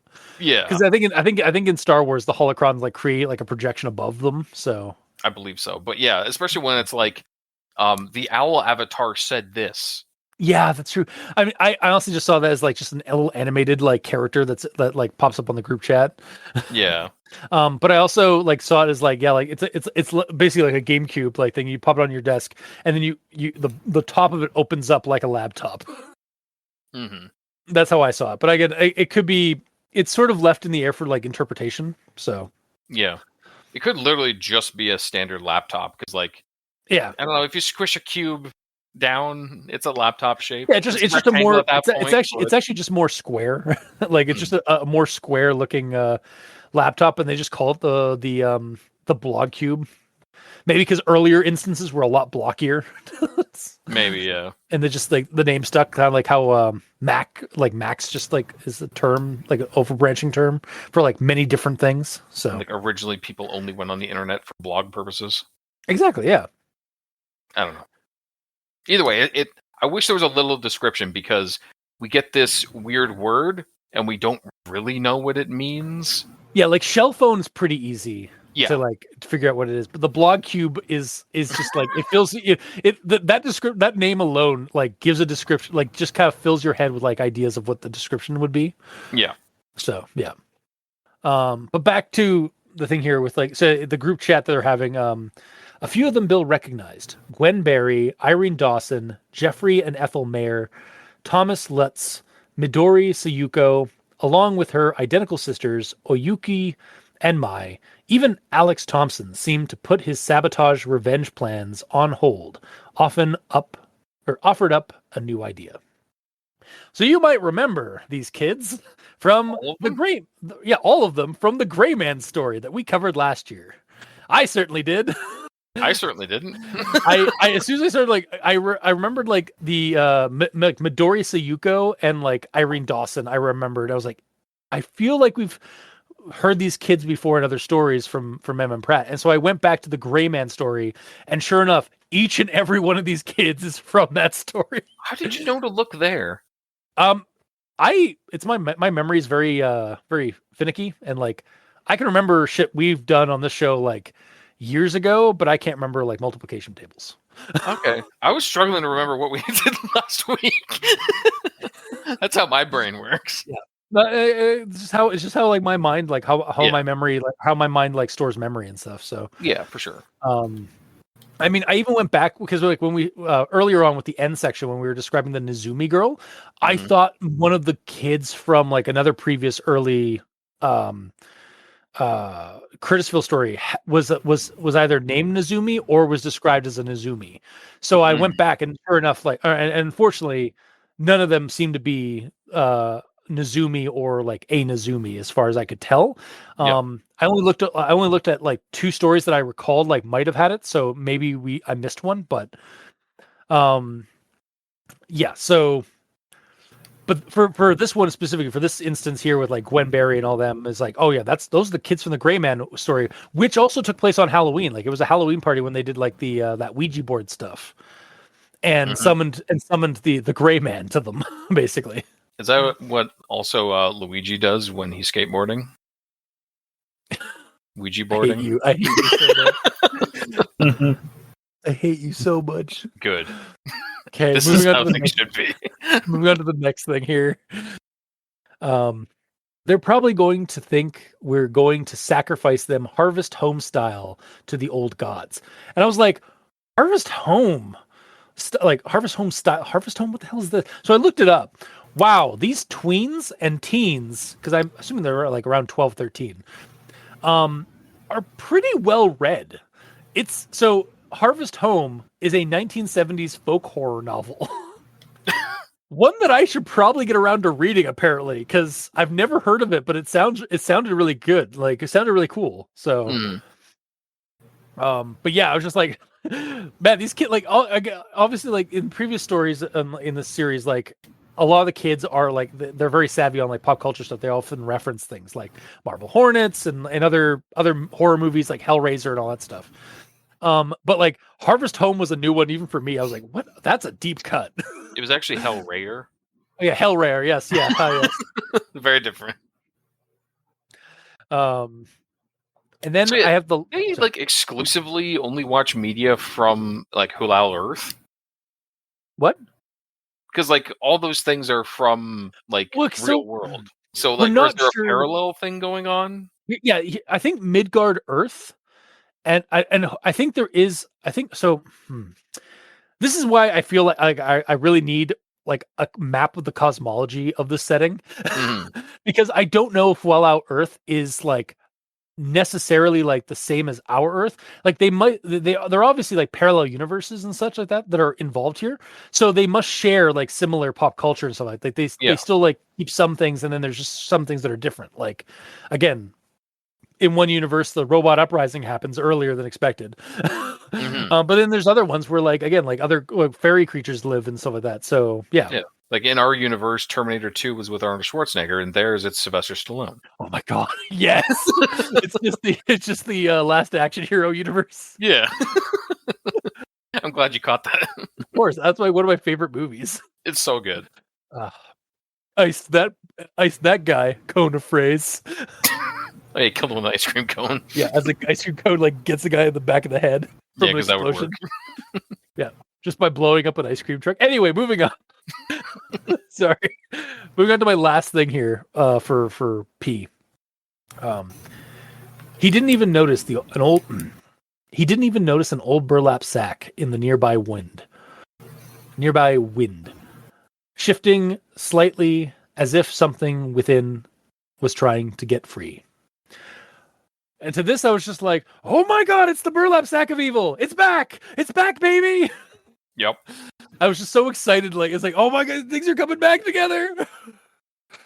Because like, again, like the Aberration series started with this weird burlap sack of evil. And I think in the previous story, we really didn't get a lot about it. But then in this one, we got him back. The only one that has a lot of reference to it is like the first batch of stories. The rest of them just completely ignore the fact that exists. Or it's just like it might be. I think in the second the second Aberration series story, which was I think that one had Sully and like the burrow. Yes. Maybe. Yeah. So we suspected maybe it was in the burrow, but like but that was all suspicion on our part. Yeah, exactly. So I'm just glad that we got like the burlap sacks coming back into the plot. Like it's tying in. Because at this point, like I'd almost say, like, okay, if the burlap sack never made an appearance again, I'd almost say don't bother reading A to D because there's nothing to do with the rest of the story. Yeah. Well, but I'm glad it's coming back. There is also a mention of like that Curtisville explosion thing. So like maybe that had something to do with that as well. But yeah. But yeah, regardless, yeah, the burlap sack's back, baby. We're back. things are tying up, or things are starting to tie together again. Also, the story was kind of like the story of tying things together, because like we got like a tie-in between like Adora and the Explorer. No, not what I meant. Can't Adora, unhear that now, yeah, Adora and the Sign of Cephali. We got a tie-in with like Todd, and all the like the pie stuff is even more further like tied into it. We got like all these kids from the Gray Man story are tied into this. So like again, like from stories outside the Aberration series are being pulled in again as well. And now the burlap sack is back. So yeah, that is all I have for P. Mikey, the East End's for evil. I'm evil. Okay, Gamer, what do you have left for this series, for this episode? I am out of P. Okay, wow. Then I mean, we're not going to really do a final thoughts, but final thoughts, I guess, would be our next transition here. Intermission thoughts. Yeah, intermission. Let's all go to the lobby. Let's all go to the lobby. Yeah, so into our intermediary thoughts here. So far so good. Like I'm digging it. I want to read the rest of it. So as of right now, I'm leaning toward a recommendation, but we'll see how things go. Mikey, do you have any intermediary thoughts? Well, it's what did I have? Well, for me, it's a partial recommendation at this point. Just because what's my main issue with this? The elf ears were just weird. Really? That's wow. Okay. How Mikey of you. Yeah. This Wow. tiny detail. Yeah. Wow. Completely ruins it. Just. My God. Okay. I'm not even gonna say tough but fair. Weird but fair. Weird but unfair. Yeah. Honestly. Weird and unfair. Gamer, I guess your intermediary thoughts. Yeah. I mean, I've been enjoying it so far. This entry actually introduces more of a worrisome subject that, like, Jasper is indeed, like, indisposed, quote unquote, and Adora. Not Jasper, Jarvis. Sorry, Jarvis. Yeah, it was. His name was Jarvis. It's because Jasper Collins or Cullis O. Oh yeah, you're right. Yeah.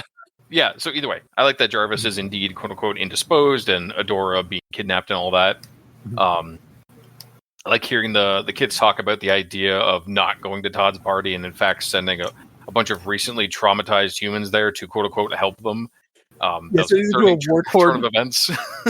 these refugees from a war-torn dimension.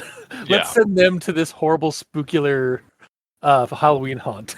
I mean, okay, even if they just did that and that was it, it's like the one good part about that is all those kids would be like, yeah, fuck this Todd guy. Like, they're learning the first important lesson being in this area. Just Todd's a dick. Just you have to know this. The number one rule of Hogan's Gap: Todd Winokur is an asshole. Yes, it's on the sign. Honestly, yeah. That's also like somebody also like they spray painted on some lockers in that one school. They also like hell's coming for you, Todd, on the sign. Yeah. Oh, that's amazing. But yeah, either way, the entire story so far, like since the second instance of us reading stories, the second URL is about Todd's party, and now I don't know 100% if we're going to see the party or not. I want to see the party. Yeah, as I mentioned before. I want that to be the final like the final confrontation kind of thing. Like I want absolutely. I want that to be like the scene where all the shit hits the fan. Yeah, there are two main plot lines in this. Yeah. Todd's party and the sack. How they're going to converge, I don't know, but they will. I hope. Yeah. No, I agree. Yeah, either way, I'm interested to see how it's going to go. I preferred this entry to previous ones, even just because, like, there's an escalation of bad things happening. And, there's legitimate progress going on. Like, oh, they actually know that Sully was in on it, and they have some other people to talk to try to. They actually have some breadcrumbs to follow now. It's not just like, I like these characters, yay, they're cool. Now they're sad and they're made fun of because they brought up to the police, and now everyone is just making memes about. It's that lull. It's that like that downward lull that a movie has, or like no one believes the characters because they have no proof, and then they find proof, and then they become victorious. Yes, indeed. So either way, I'm interested to see how it's going to go. So I'm still recommending the story. I just hope that the sack is back for sure, and it somehow is connected to Todd Whitaker's party. I don't know how. Yeah, I really hope. Yeah, we'll have to see. Hopefully, it either comes out in the other half of the Aberration series N to R with Q, and R, because spoilers, or like a tease for the next episode. So we're going to be covering Q is for Queen's Order, Q is for Quilla's Tale, R is for Revenant and Regrets, and R is for Regrets. Great. So there are two Qs and two R chapters.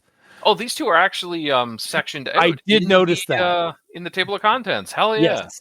Unlike the previous one where you had beef with, where it was like L is for like Liam and Lacknan's like Halloween party thing, blah blah blah. Like again, very long title.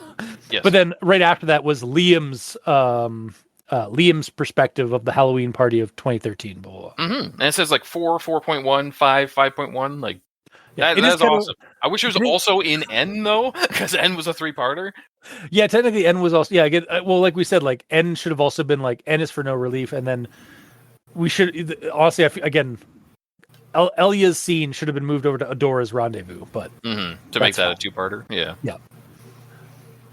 But either way, step in the right direction. I just hope that all of the chapters are hyperlinked like this, because I appreciate that. Yeah. Well, we'll have to wait and see, audience, for next week when we finish up the Aberration series N to R. So that's it for tonight. If you like what you heard, or if you didn't, leave us in the comment section below, wherever this gets posted. Some of us are on Blue Sky. Mikey is at the E Stands for Evil, and I'm at Review Cultist. And I'm not. You can also send us emails at aldenterigamortis@gmail.com. That's ALDENTERIGAMORTS@gmail.com. Or you can also leave us suggestions for other creepypastas, SCPs, spooky things. You creep it, we'll peep it. Yeah. And if you'd like to help support our show financially, you can go to Patreon. We have special episodes, early access, and extra content. To all our patrons helping support the show, thank you immensely. You're helping keep those hosting bills at bay. And as always, we very much appreciate that. And to our listeners and the authors of these stories, thank you immensely. Because without your listenership, it'd be like screaming into the void. And without your authorship, writing and posting these stories on the internet, we really wouldn't have much of a show because we have nothing to talk about. So thank you. Now's a good time to mention that we are a part of a podcast network, Crit in the Night, an actual play and creepypasta podcast network. We're there alongside our sister podcast, One Less Die, and our cousin podcast, The Role Playing Exchange, for things that go crit in the night. Until next time, I have been your host, Review Cultist. I'm Mikey, the E Stands for Evil. And I'm the gamer in yellow. And this has been Al Dente Rigamortis. Sleep well.